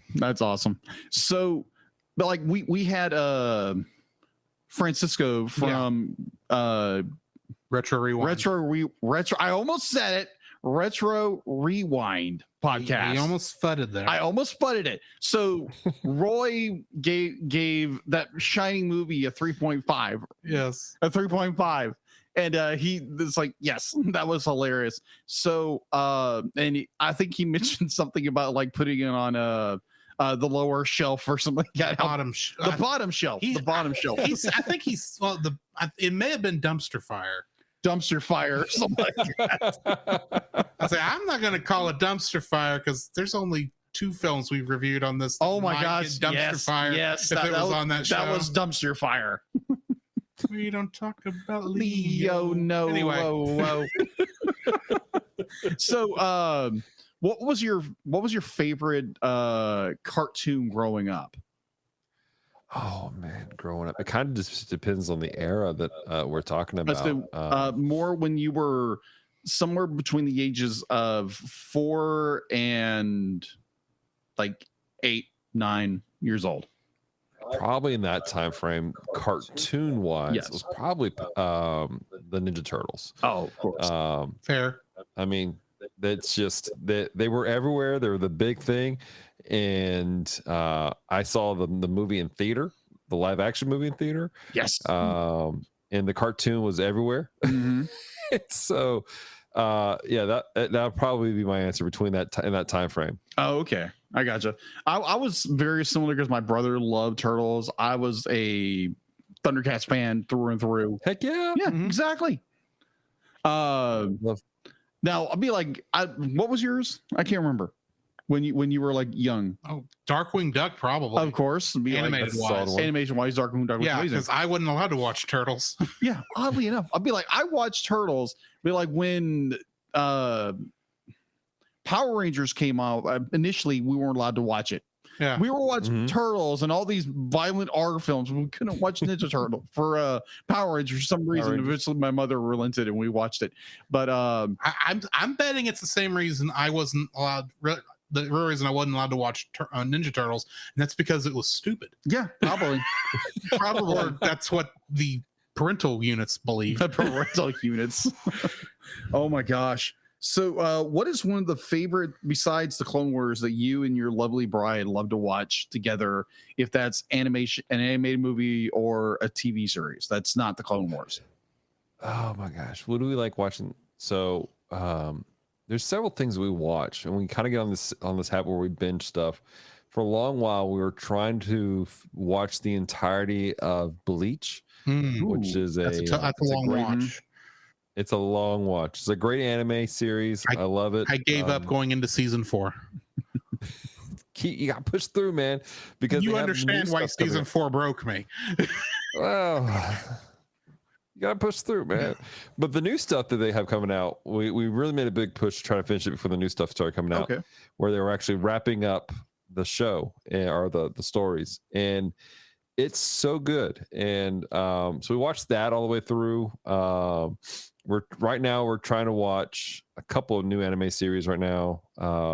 One is called is it Mushi or something like that. It's about this. Basically, it's about this kid who is. It's in the world where everyone has magical powers, kind of Harry Potter like. Oh, and I know what this kid is about. Yeah, and this kid is the only one who doesn't have magic. Oh. And in this world, you're not allowed to not have magic. Oh. You get eliminated. He's a lone And muggle. so, yeah. So basically, what happened was this old man raised him and to shield him off in the woods and had him training like lifting weights and exercising. And so he's like super, super strong. And so, but to protect his family, he has to enter into the school of magic and pretend to know magic like everyone else. And he has to get some sort of blessing at the end of the program. So he's pretending to have magic by just using sheer force. And he gets into this fight with this red wizard, and he's like tricep magic. You're like tricep magic, and he just punches the guy in the face. At one point, they're playing the whatever that game is they have in Harry Potter, where they're flying around trying to catch a ball. Quidditch. Yeah, and so he's like he's got to win, so he just jumps in the air and he kicks his legs so fast he just floats. He just throw the ball back and forth. Oddly enough, Mashal. Huh? That's it. Mashal. That's the name of it. Nashville. Okay. It's a combination of the words magic and muscle. Oh, okay. Yeah, Interesting. it's hysterical. What that kind of reminds me of My Hero Academia in some capacity. That's another one we're trying to watch all the way through. I haven't watched past season 3 of that one either. Yeah. Oh, dude, the last season we finished up the last season of My Hero Academia. We've just gotten busy since we did reviewed that movie with Aaron. Yeah. I'll tell you this: the there's that meme of the comedian go emotional damage. That is the ending of this last season. Just emotional damage. Wow. Yeah, the last episode of My Hero I've watched was one of the ones where they were at the summer camp, and I for whatever reason just have not got back to it yet. The last like 5 episodes of this last season, like I teared up in every single episode. Oh wow. So it was so good. So interesting question. So if you were to happen perchance recommend our beloved sweet Captain Roy a Disney film, what would it be? Oh my gosh. And he had to watch it. A Disney movie. Remember, you can't use Moana because he has seen that and actually likes that film. That is true. Right. Man, that's a great question because I'm not a huge Disney person. I'm looking at the list of Disney movies that are out there. Honestly, I'm not sure what it would be because so many of them do kind of hit his negative points. They all hit all of his negative points. I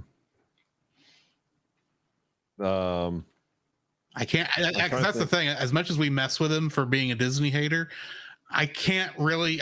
Knowing how his taste in films, I understand why he doesn't like those films. Fair. Yeah, I mean, like one of my favorite ones is the Aristocats because I love the music. Yeah, one good song anyway.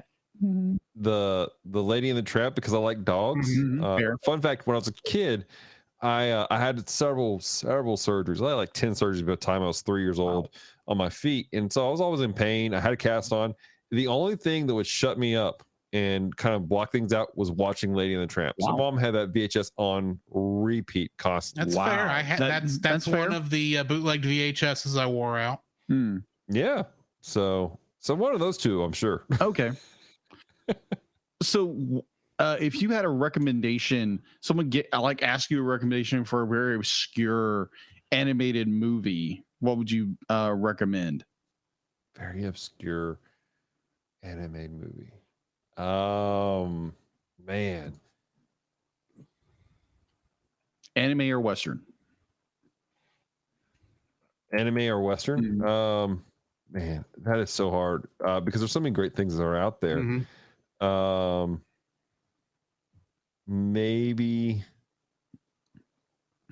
All right, there's a weird one. This is really, really weird. And there's some stuff that it's probably not appropriate for a lot of folks. But it was a movie called Wizards. That one came out. That one's come up recently that we need to watch that one. Yeah. 1977. I pulled up the description of it real quick. And, it's a Bakshi film. Yeah. The art's interesting. It has an interesting message behind it. It's one of those ones that I watched, probably shouldn't have as a child, and probably shouldn't have watched it as many times as I did. Yeah. But it's one of those ones that's just always been in the back of my head because I've watched it so much as a kid, and there's certain things that come out of it that I repeat. So yeah, I say Wizards. Okay. So what was the first, obviously you guys watch anime a lot and you have reviews like that, and you do devotions over anime. And what was the first anime you watched? If it's a movie or a series, what was the first one? Oh, the first one I ever watched was Voltron. Voltron. I mean, it was. That was, as a child, that was the first anime I ever watched. I would say that most kids from the 80s, that was the first one they watched. Years later, I went back and watched the original unchopped up, un-Americanized version called Go Lion. Okay. So much deeper, so much more. Right. Woo, that's a wild story. But Voltron was probably my very first anime I ever watched. Okay. I remember mine. I might have watched something when I was younger, but I remember being at my grandparents' place in Louisiana. I think they were outside of Logansport. And I remember one Saturday we were over there and just we're sitting in the the entertainment room and turn Cartoon Network on, and this weird anime comes on I can't believe you watched this first. Kira. Yes. I'm like, what? How old were you? I was probably like 7 years old. I want to know That what probably is I want to know why this movie was on primetime Cartoon Network. I have no most idea. of your psychological damage was probably caused by that movie. So It was more from like the artistic standpoint. I was like, what in the world is going on? And it inspired me so much. Like Thundercats did, or He-Man or Transformers or Turtles or whatever. I was like, oh my gosh, look at all that color. Look at like the movement, the animation. It's wow. And we finally we reviewed it for our podcast. And they're going, if you guys have with Francisco and Paul. Yeah. They guested on that episode. That's right. They did. So that was an interesting one because I remember it very distinctly. And then it's just more like you get into this, you get into this, you get into this. And because it's more like the animation style, what they do with the animation, how they use it. And that's what bro, that's a hard introduction. It was a very shocking. I was like, I think I remember it's like the one of the blue kids, he's on screen, he's like, what the world's going on? And it, like towards the end it'd be like Akira, is it Akira the main character? No, Akira is the one that's causing all the issues. He's not actually he's a character in the movie, but he's always in the background. Yeah, you're looking at Tetsuo and Kaneda. Yeah, Tetsuo or whatever. They like he's or as I still pronounce it every time I see it, Canada. It'll be like he's morphing into that enormous blob. Yeah, that was Kaneda. Yeah, Kaneda. And I always forget names. I'm terrible with names. I apologize. But Kaneda is morphing into that big enormous blob, and it's absorbing everything. I'm like, oh dear Lord, what is this? That was like my little brothers was like, this is stupid. I'm like, this is fascinating. Fascinating is a word for it. For very sure. fascinating. I have a really mean question to ask. Okay. Was the brother that said this is stupid Jim? I think Daniel was like, okay, this is interesting. Fair. I think it was Jim who thought it was stupid. I could see this. I could be wrong. I could probably like years later. And I'm sure years later his opinion could actually be different now. Yeah, you never know. Anyway, but it's just the first one that's going to state his opinion. That is true. It's Jim, of course. But that was the first one I got introduced to, and I've loved anime since then. Now, granted, I'm not I'm the otaku who has to watch everything. I just be like, oh, this sounds like fun. Oh, this is fun. I like the animation style. I don't think any of the three of us are the otaku who has to watch everything. That is true. Yeah. I think I like to describe myself as a healthy otaku. Yeah. I love anime. I watch a lot of it, but I have a lot of other interests that are around. Yeah. Again, some of it's because of what we do here at Geek Devotions. Right. But there's so much. Do you know who's becoming a huge weeb right now? Though? John, how are you? Man, John has gone headfirst into the world, and I'm not sure if he loves me for it or if he hates me for it, but he's in it. He's got interesting taste, though. I'll give him that. Which ones? The ones he's talked about, and I'm going, these are not the ones I would watch. Oh my gosh! Except for Witch from Mercury, I think we both agreed that was a good anime. But that's what I love about anime is there's so many different genres and so many different things that can capture so many different people's mindsets and styles. Like it's a great medium. Yeah, agreed. And like definitely for artistically, like me inspired me because like I was huge influenced by the comic artist Joe Madureira. Like he did the Marvel Uncanny X-Men back in the 90s, and his own stuff with Battle Chasers, which is they're coming out with the 10th one finally. Thank you. So that was a huge inspiration for me, especially watching anime growing up with Dragon Ball Z, Gundam Wing, like other ones, Sailor Moon to an extent. Just go ahead and announce all three of the ones that would have been on my list as the first, because I'm not sure the actual order Toonami was releasing them in at the time. Neon Genesis Evangelion. I know that one. I was getting at was the fact that I don't know actually which was my first, because I only saw Toonami the one time at the time, and I have no idea the order the actual anime came out, so I don't know which one I technically watched first. But it was either Sailor Moon, Dragon Ball Z, or Gundam Wing. Yeah, exactly. And it's the only episode of Gundam Wing I actually saw. Right. And I'm assuming it was Wing because it was the only Gundam thing. It was the first Gundam thing I think was released over here, wasn't it? It was the first mass produced one. Yeah, it was. So I'm sure it was showing on there, and that's just the one I happened to catch.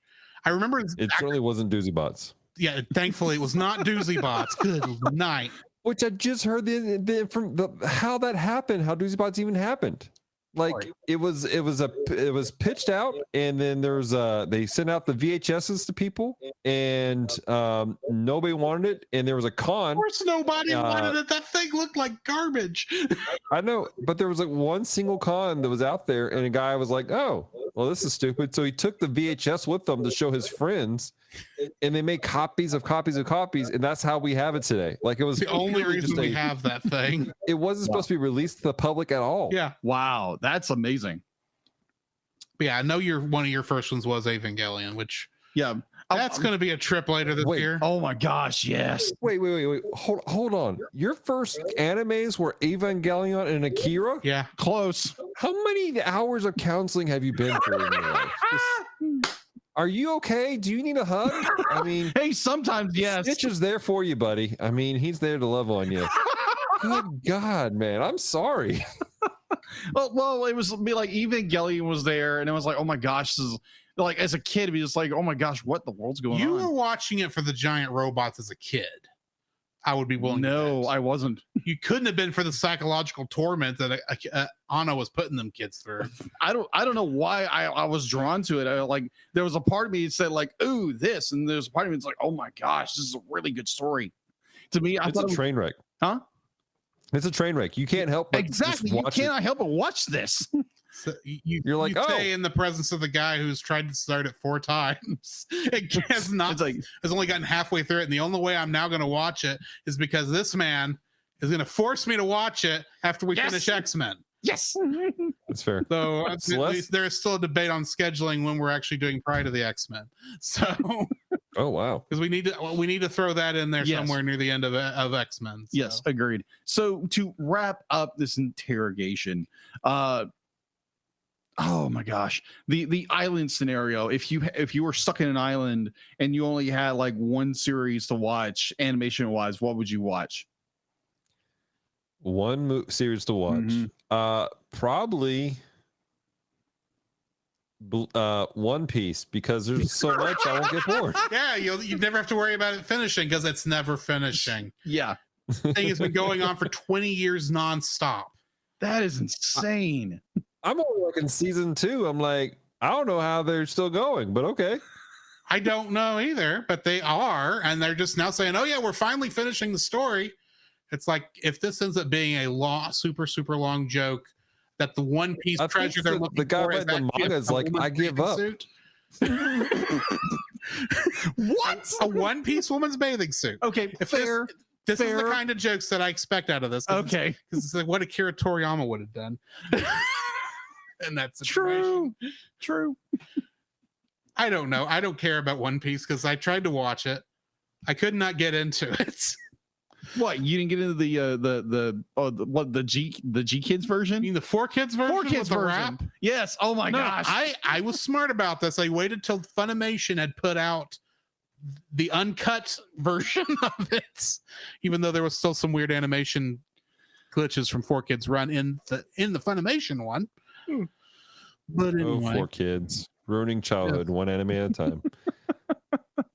The one that I've seen and Drew watched and it's like, oh my gosh, we gotta use this for the intro for Evangelion. Oh, it's the one that someone created for the joke 4Kids rap. For Evangelion. Oh my gosh, I've seen that. I was like, oh my god. Oh, I have found like 3 or 4 different versions of the opening. And I'm just like, I'm just gonna edit these together where you can't tell where one starts and the other ends. It's fair. It's fair. Yeah.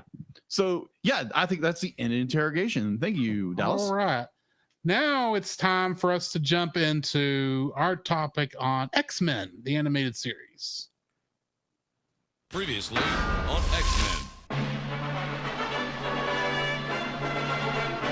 Meet the sulky, over-funky, kinda hunky superhero. A two-fisted and electrically transistored superhero. An exotically erotic and aquatic superhero. The Marvel superheroes have arrived. You haven't heard this 30 times. X-Men, it's today.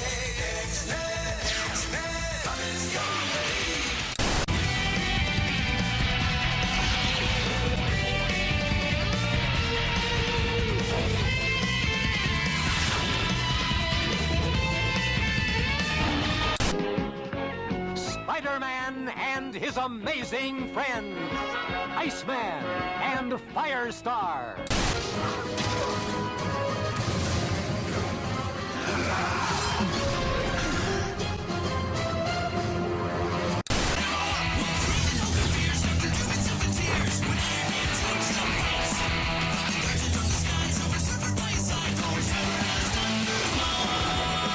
I just realized that lyric sheet I sang last week is completely wrong.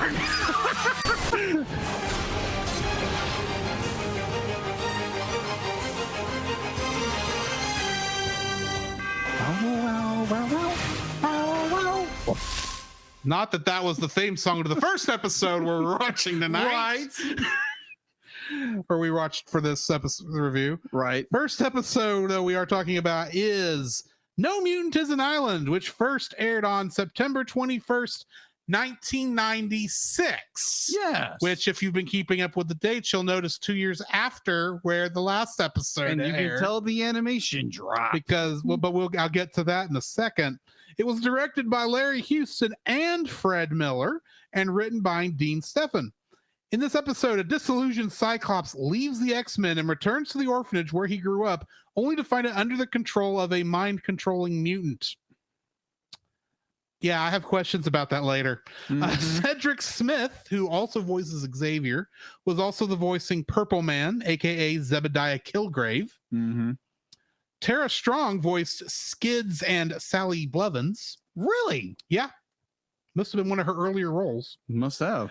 And Rusty, Taka, and Boom Boom were played by unknown actors. Oh. We have no idea who they are. Huh.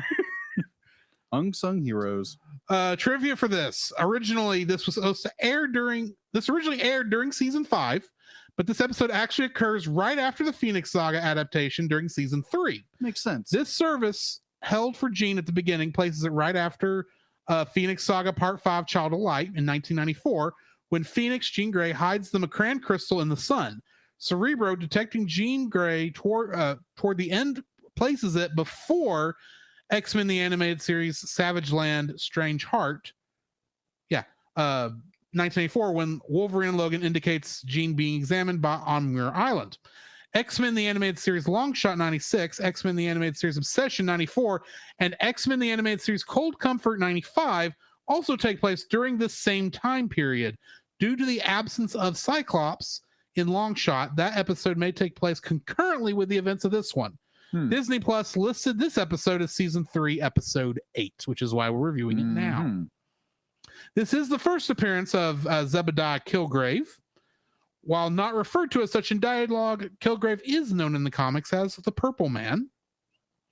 This is also the first and only appearances of Rusty Collins, Fire Fist, Sally Blevins, Skids, Tabitha Smith, Boom Boom, and Taki Matsuya, Whiz Kid.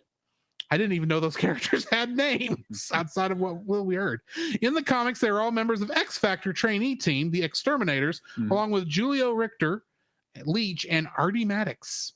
And that's all the trivia I got for this. So, Dallas, what's your thoughts on this? Because I'm actually curious from when we were talking before the show. Yeah. So, why was the animation so bad? That's because it's season 5. in literally one scene, every time they cut away from Xavier and they came back to him, he looked like a different man. Yeah, he did. And then people, like the proportions on people, like at one point, Jean's head is massive and then it's not. Like their perspective was just everywhere. Like I love X-Men. I love the original series, like that we're talking about. Like I have very fond memories. As a child, I just don't think I realized how bad this animation was at this point. But oh goodness gracious, like the animation just drove me nuts the entire way. It was choppy. It was, and I was trying to give grace because again, we're watching what 1997 animation. Yeah. And we're watching it on 2020, 2021 TVs being streamed at a high bit rate on through Disney Plus, or maybe you have the DVD. And I will also say we're looking at progressive scan. This is an interlace image on a progressive TV. We're lucky it looks as good as it does. True. Exactly. I have grace, but good golly, Miss Molly, this was wrong. And so I'm like, it's like the animators was like, what are we doing again? Oh, okay. And they just slapped it together, and it was sad. And then there's a reason why the series stopped. And I hope and I pray that the continuation of X-Men, they pick up the animation style from the first season. Mm-hmm. Yeah. Well, maybe second season. First season had a lot to be desired in a couple shots. Yeah, agreed. So yeah, but I mean, at least Professor Xavier didn't look like the freaking Watcher half the time. It's like, yeah, I don't know your pain at all. I was like, I know he has telekinetic powers, but his head doesn't look that way, guys. It's supposed to look more like Picard, not like. No, I'm not like they put an air pump in his ear. When here we go, Professor. Oh my gosh, Jiminy. Yeah. Oh my gosh, like just going on what you said, Dallas. The animation is horrendous because I'm watching this. You go from the end of the Phoenix Saga, oh my gosh, amazing animation, to this. Like, what in the world is going on? Because I'm thinking, like, okay, did they just? Because at first thought I was like, because you hear the new theme, and I was like, oh, okay, it's like that's a weird rendition of this theme. Yeah, exactly. Why would we do this? And why do? And I actually thought maybe they switched it here, and I forgot that they did. And I was watching this episode because I'm thinking I didn't realize when I plugged the episode in this afternoon that this was actually a season 5 episode because I hadn't done the research yet. I thought, okay, kind of makes sense. Phoenix Saga's just finished. Jean Grey is out. It would make sense at this point in time that maybe Saban went in and redid the opening since maybe he felt like he had to take Jean out.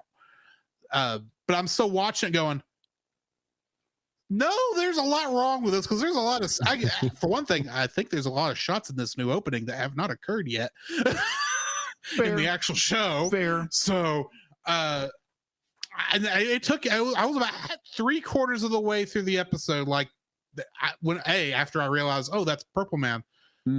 I just remember thinking halfway through this episode, it's like, gee, I wonder if Kilgrave with a name like that is the bad guy. Gotta love this era of comics where they have the audacity to go, yeah, this guy's name is Kilgrave. We're gonna pretend he's not a bad guy. It's almost as bad as Obadiah Stane. Yeah. In terms of naming. He's not a bad guy. He's a he's a bald man with feelings. He's Thanos' rejected brother is what he is. And literally, I was watching this. Granted, the only other version of Kilgrave I've ever seen is in Jessica Jones. So it's David Tennant. I've never read the comics with this character. I didn't realize I'd seen Kilgrave before until I was watching the sale. Like, oh yeah, I remember this character. I didn't realize he was a big deal. And so I didn't recognize the name for whatever reason, which is just weird considering Kilgrave and Jessica Jones. But I'm watching this going, and it's his face. He's doing the mind control thing down there in the basement of the place. Going, of course he's doing it. He's the bad guy, obviously, with a name like Kilgrave. And and I see the color, his skin changing color. Go, gee, the animation really is bad in this episode. They're not even keeping the color consistent. And a couple of minutes later, it's like, oh, he's the Purple Man. He's turning purple. I get it now. So speaking of color in this entire episode, because you watch Beast throughout the entire episode, his color tone shifts every other scene. I'm like, he's a dark purple, he's a light purple. Thanks.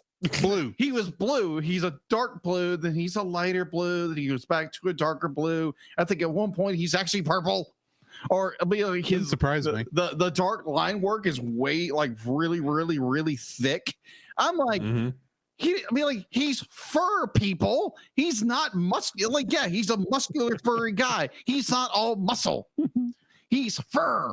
I need to look into the actual production of the series because I am curious if the first 4 seasons, they edited this on film, like with actual cell animation. And then this 5th season, when they went cheaper, if they went to like some early paint box digital. I think it was actually. And if I remember correctly, the part of the problem with these latter seasons was, and I just saw a video about this a few months ago, so my memory is kind of fuzzy. But they were running out of. They were trying to pump stuff out as quickly as possible, and they ended up going with 2 different production houses. And so one production house wasn't talking to the other one, which is why episodes were out of order, but also why the art was so drastically different, and they're just pumping it out. Because again, Saban, that cat, he's just trying to make money. I mean, he's like, hey, what's Japan have? Let's make it happen. You know, that's why we have Beetleborgs and stuff like that.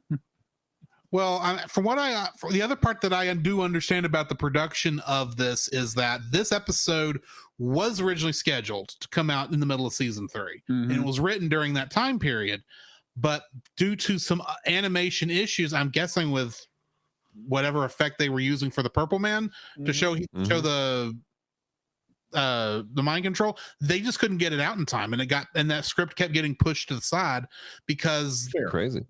Later on, from my understanding, when Jean is shown alive, that actually ends up being a plot hole if you're watching this in the release order, because you have no way of knowing why Jean's alive.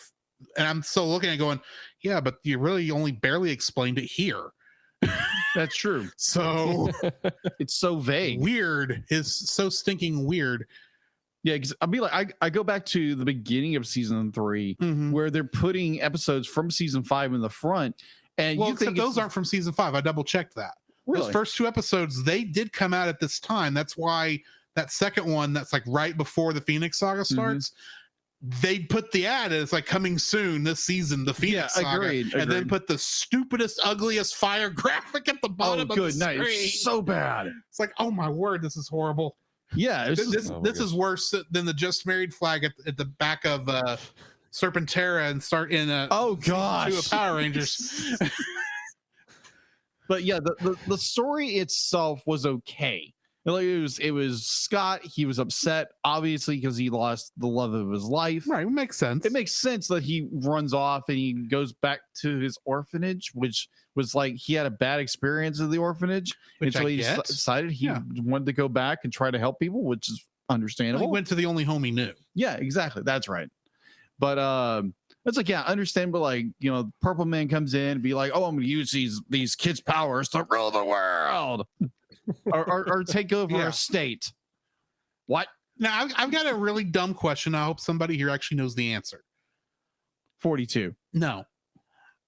I don't think Kilgrave in the comics and in any other continuity is a mutant. Am I right about that? Because I tried to do some research on this. Because otherwise, from a rights point of view, they could not have used the Purple Man and Jessica Jones at the time, because that would have been still owned. If it was a mutant, that would still be under the Fox brand. He was my understanding, because everything connected with the mutants was moved over there. That's why they had to do that special deal to get Scarlet Witch and Quicksilver in the MCU early on.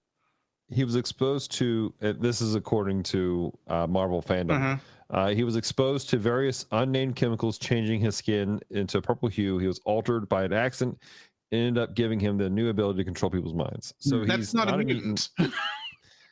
So he's not by Marvel mutant. definition. Yeah, that's like how Spider-Man got his powers in similar method. So yeah, more like Flash, but I was thinking Marvel. So yeah, it's like made him a mutant here, which is just weird. At this point, I feel like some of the writers, they weren't necessarily familiar with the material. They're just doing stuff, and just because it worked for their purposes, they needed a character who could control minds to push the narrative. Yeah.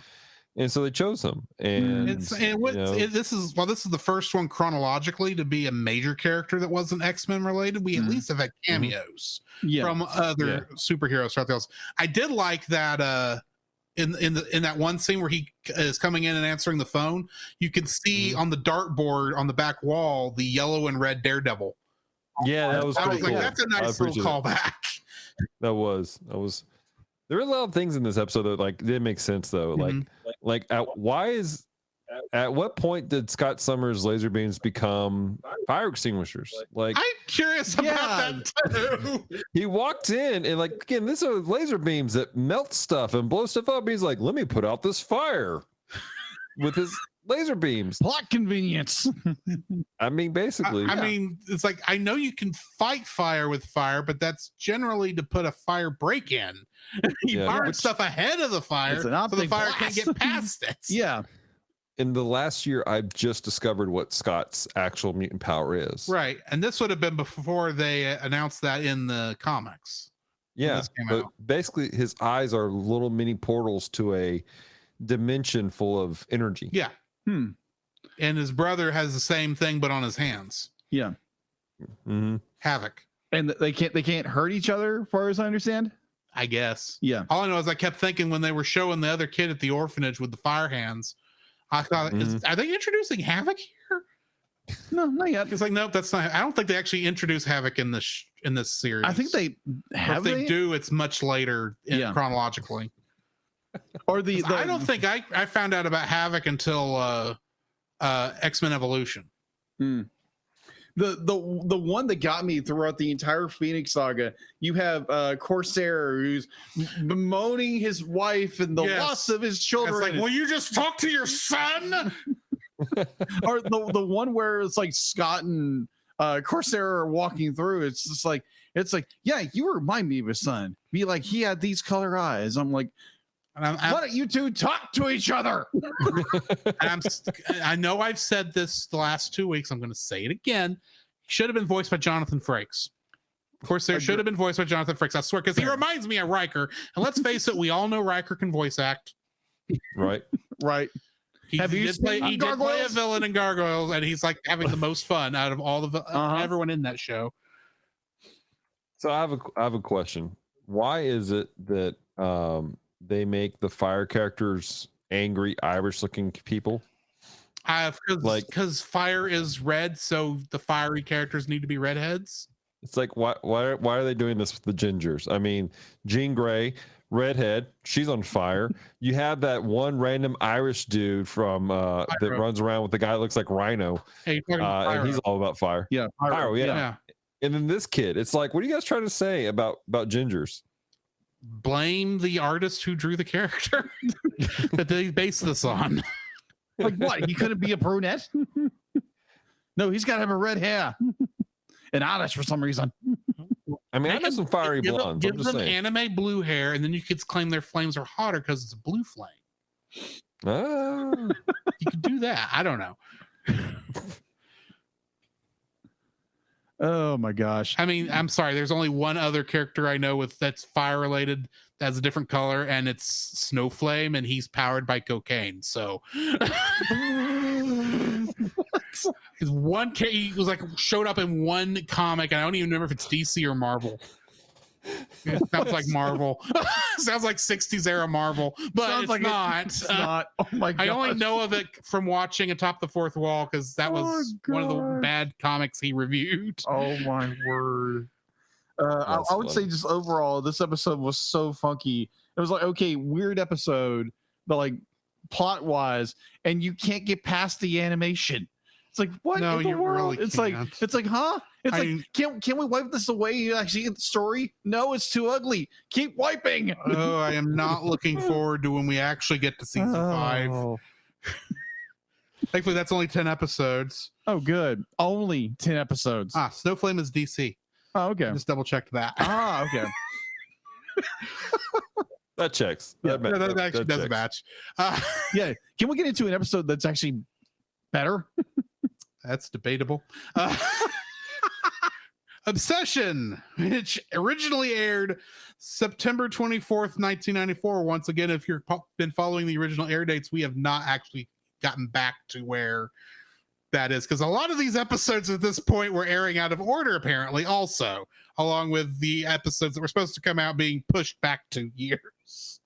This one was directed by Larry Houston and written by Adam Gilad. In this episode, Archangel has become obsessed with destroying Apocalypse, who he blames for ruining his life. I mean, can you blame him? Yeah, true. In this episode, we've got John Colicos voicing Apocalypse and Stephen Wamette voicing Archangel. And about the only trivia I was able to find for this is that it does not feature Magneto. I am Magneto, master of magnet. Fair. I still have to find an excuse to play that clip in every episode now. It's going to get really weird. We get to Evangelion and it's like, can I still play Magneto? No. Is there not a Magnet Ava? No, there's not a Magnet Ava. Oh, shoot. So, yeah, Dallas, what's your thoughts on this particular episode? So my thoughts on this one, it felt very fast paced. Like, I feel like they tried to cram a lot of stuff in, especially with the relationship between Hank and the ship. Oh my word, that was so weird. It was weird, bizarre. and it was just so fast paced. I can see that happening between Hank and an AI. Yeah. Over several episodes, several issues of the comic, but it was such a weirdly paced story. It felt like they just wanted to cram in this whole thing about Warren, which in of itself, Warren, Archangel I'm conflicted by him because I genuinely like his character in the comics, but it bothers me that this version of X-Men as a whole, this was never a Warren who was part of the X-Men. Yeah. At all. And I'm like, there's so much here that they could do with. Like, if Warren had been part of the X-Men, the Cyclops and Beast being there would have had so much more gravity to it. And I feel like that was an opportunity missed by not having a conversation about that. It's not like they couldn't have retconned it like they did with Cable. Oh my gosh, Cable. Because Cable shows all the way up through first season, and then all of a sudden, Cable's a mercenary from the future. It's like, what about the Cable that we were dealing with all through first season? And they mention him by name. It's like, hey, there's Cable. It's like, how do you know? And I could be wrong because let's face it, the Apocalypse, the Four Horsemen of the Apocalypse episode in season 1 was months back at this point as of this recording. So I don't exactly remember what happened in that episode. But I remember watching this going, do you actually know his name is Warren Worthington III? Or do you only know him as Angel, an Archangel? Right. Yeah. Because how are you calling him this and acting like, I guess it makes sense that Rogue would know because she did absorb his power. So she kind of should know, but. Right. I would assume that Cerebro gave them information. I think that's what we're left to I assume. guess. And then we get to the relationship between Chip and Beast. And the entire time I'm watching this going, this really sounds like these lines were recorded with a different script and different things going on. And then you kind of work them back in there because Beast and hers, just their emotions do not match what's actually going on screen. I agree. So it's like, so what happened weird here? This feels like you cut this from another story and crammed it in here for some unknown reason. It's not matching what's going on. And I'm supposed to believe this is a believable relationship? I'm just not following it. There was something off about the way Beast's lines were throughout the entirety of this, where it felt like he wasn't in the room, not in a, I'm super intelligent, I'm locked into the whole conversation about the computer, but like legitimately, it felt like the voice actor for Beast was just given the script and not told anybody else's stuff. He only had his script. Like the point where Angel's about to attack the machine and basically turn off the thing and free Apocalypse, Beast goes, Angel, no. Yeah. That was like, it was like the most apathetic. It's like, it would have been like, no, like this passionate roar behind it. And I'm saying like, no, don't do this. And the thing is, this relationship has to only take place over the course of an hour at most in universe time. And you expect me to believe he felt so horrible after she got killed because of Archangel that he's going Wolverine over this? Like, as bad as Wolverine was acting when Jean died? It's like, you didn't really... I can see He's got a computer of a RAM chip, and I can see you being disappointed that this wonder of engineering and this character who you were starting to get to know. I can see you being disappointed that that character is now dead. You don't have to go, Wolverine caressing this picture of Jean. That ship was not believable. That relationship was not believable. Is all I was trying to get at. Oh, okay. So the idea that like they have to tie in the Shi'ar again with this, because that was a cool idea. That was a cool idea. I agree. Episode where it's like, oh, we're gonna include this tech in our stuff now, and now Professor X is gonna voice the computer. And the one that got me, like when the opening of this episode where Warren is just like screaming at people, it's like we gotta find this and this guy walks in. It's like, oh, I know exactly his weakness. I'm like, it's like, obviously this is Apocalypse. Yeah, right. The entire time it's like, let me see, and be like, oh, this thing behind his neck. Be like, that'll destroy him. And it's like, and Warren's like, zoom. It's like, this is Apocalypse, guys. Yes. You're like, you fall right into my trap, kind of thing. And then of course Hank figures out like, oh, we can actually trap this guy. And then of course Archangel is like, no, you have to kill him. It's like, dude, he's trapped. He's not going to escape. This is like the perfect way to do it. Unless I will not be night revenge. Revenge is a dish best served cold. True. Or in this case, cold hard steel. Yeah, unfortunately. Yeah. But anyway. Yeah, it was an interesting episode. The relationships were like, huh? Really? Yeah, this is just weird. It is weird. I can't wait to get into the Phoenix Saga. Or Dark Phoenix when we get Saga. to Dark Phoenix Saga and we get past what this weirdness that's in the between, apparently. Or actually strange Long Shot. No, yeah, Long Shot I think is the next one. Yeah, Long Shot's the next episode. But I was trying to say the Strange Lands two-parter that's coming up. That's right. That's where we're starting to get back into Dark Phoenix, I believe. So we got a couple weird ones in here. A little bit. It's going to be fun to go through. Very weird ones. So, yeah. We have anything else on these episodes before we cut out of this section? It's episodes like this where I go, I can see why they canceled the series. And it makes me sad. Exactly. Right. Like X-Men was such a big part of my childhood, and for various reasons. And the comics were so great at like this is prime X-Men comic book reading time frame. And some of the stories they pulled from obviously came from the 80s and 70s and stuff like that. And to see what they did with the animation, it's like, this is what happens when people are like, quick, let's just pump stuff out for money. And then there's no detail that's given. Right. And it's sad. I appreciate what it was, though. I appreciate that it got us into X-Men at the time. Because let's be real, that's for the majority of us, that's how we got into it. Yeah, exactly. We got into comics and we got into all this stuff. Yeah, all of this, all the television shows, X-Men and DC is what got me into these things in the first place. But that were coming out this time. Doing because I prepped for the show today, right? For this portion of it. Right. You know what this got me doing today? After I was done watching Silver Surfer. Okay, the cartoon cool. Silver Surfer. Right. Yeah, I'm sitting there going. It's not in the same Marvel universe for sure. No, it's not. But at the same time, it's like it's that nostalgia feeling to it. There was something special in the '90s with the animation, with Spider-Man and the Daredevil series they tried to do, and the Incredible Hulk series, the Iron Man series. There was something special in this time frame that was kind of magical, in my opinion. Which I hate that. Weird in some ways because I can't look at any of the stuff from this era and not think, look how crunchy the storytelling is. Yeah, it's just like we're just throwing this out there and praying you catch it. Yeah, basically. But there was something about it that it grabbed a generation, and it was there was something as terrible as some stuff was. There was something magical about it. Agreed. Yeah, completely agreed.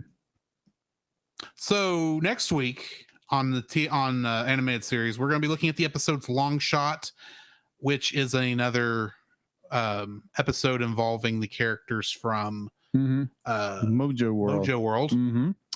Lovely fun times, and then Cold Comfort. So join us next week for that.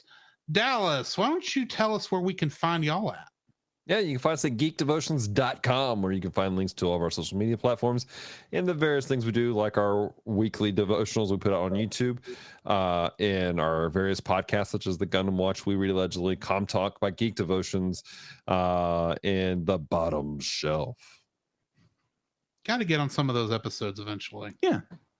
We're restructuring a few things, so I hope that have you guys on soon. Nice.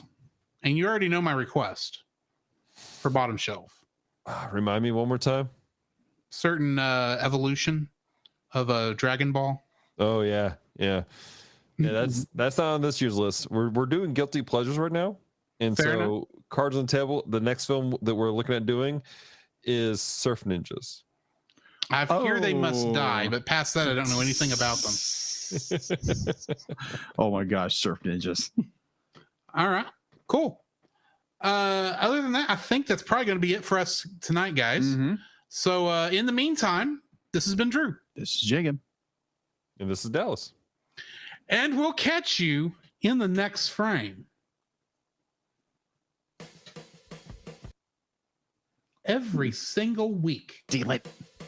You can follow Jacob on his Facebook at Jacob B. Heron. His Facebook page, Jacob's Daily Art Corner, where he tries to draw each and every day.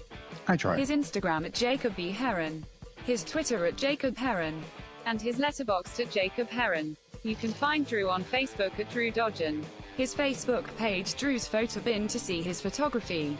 I'll update that one day. His letterboxd page at GGeorge759. His Twitter at GGeorge759. And Instagram at Drew Dodgen.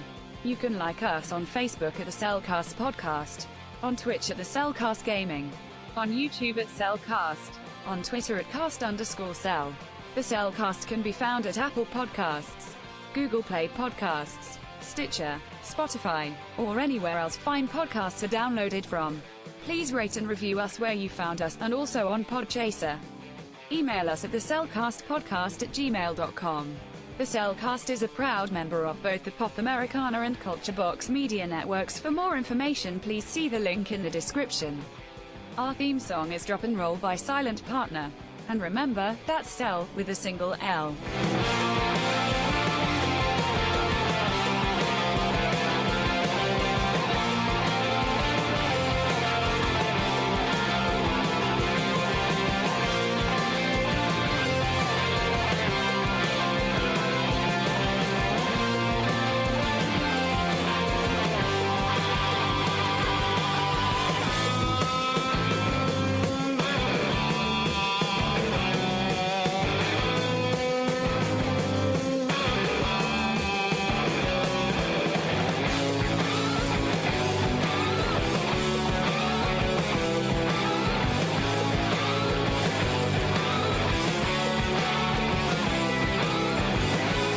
Gentlemen, you can't fight in here. This is the war room.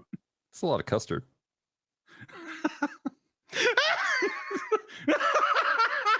You don't know why that's funny. Oh my gosh. It's madness, I tell you. Madness! Madness! No, you're not doing it. Madness? This is Sparta. No, wait, wrong movie.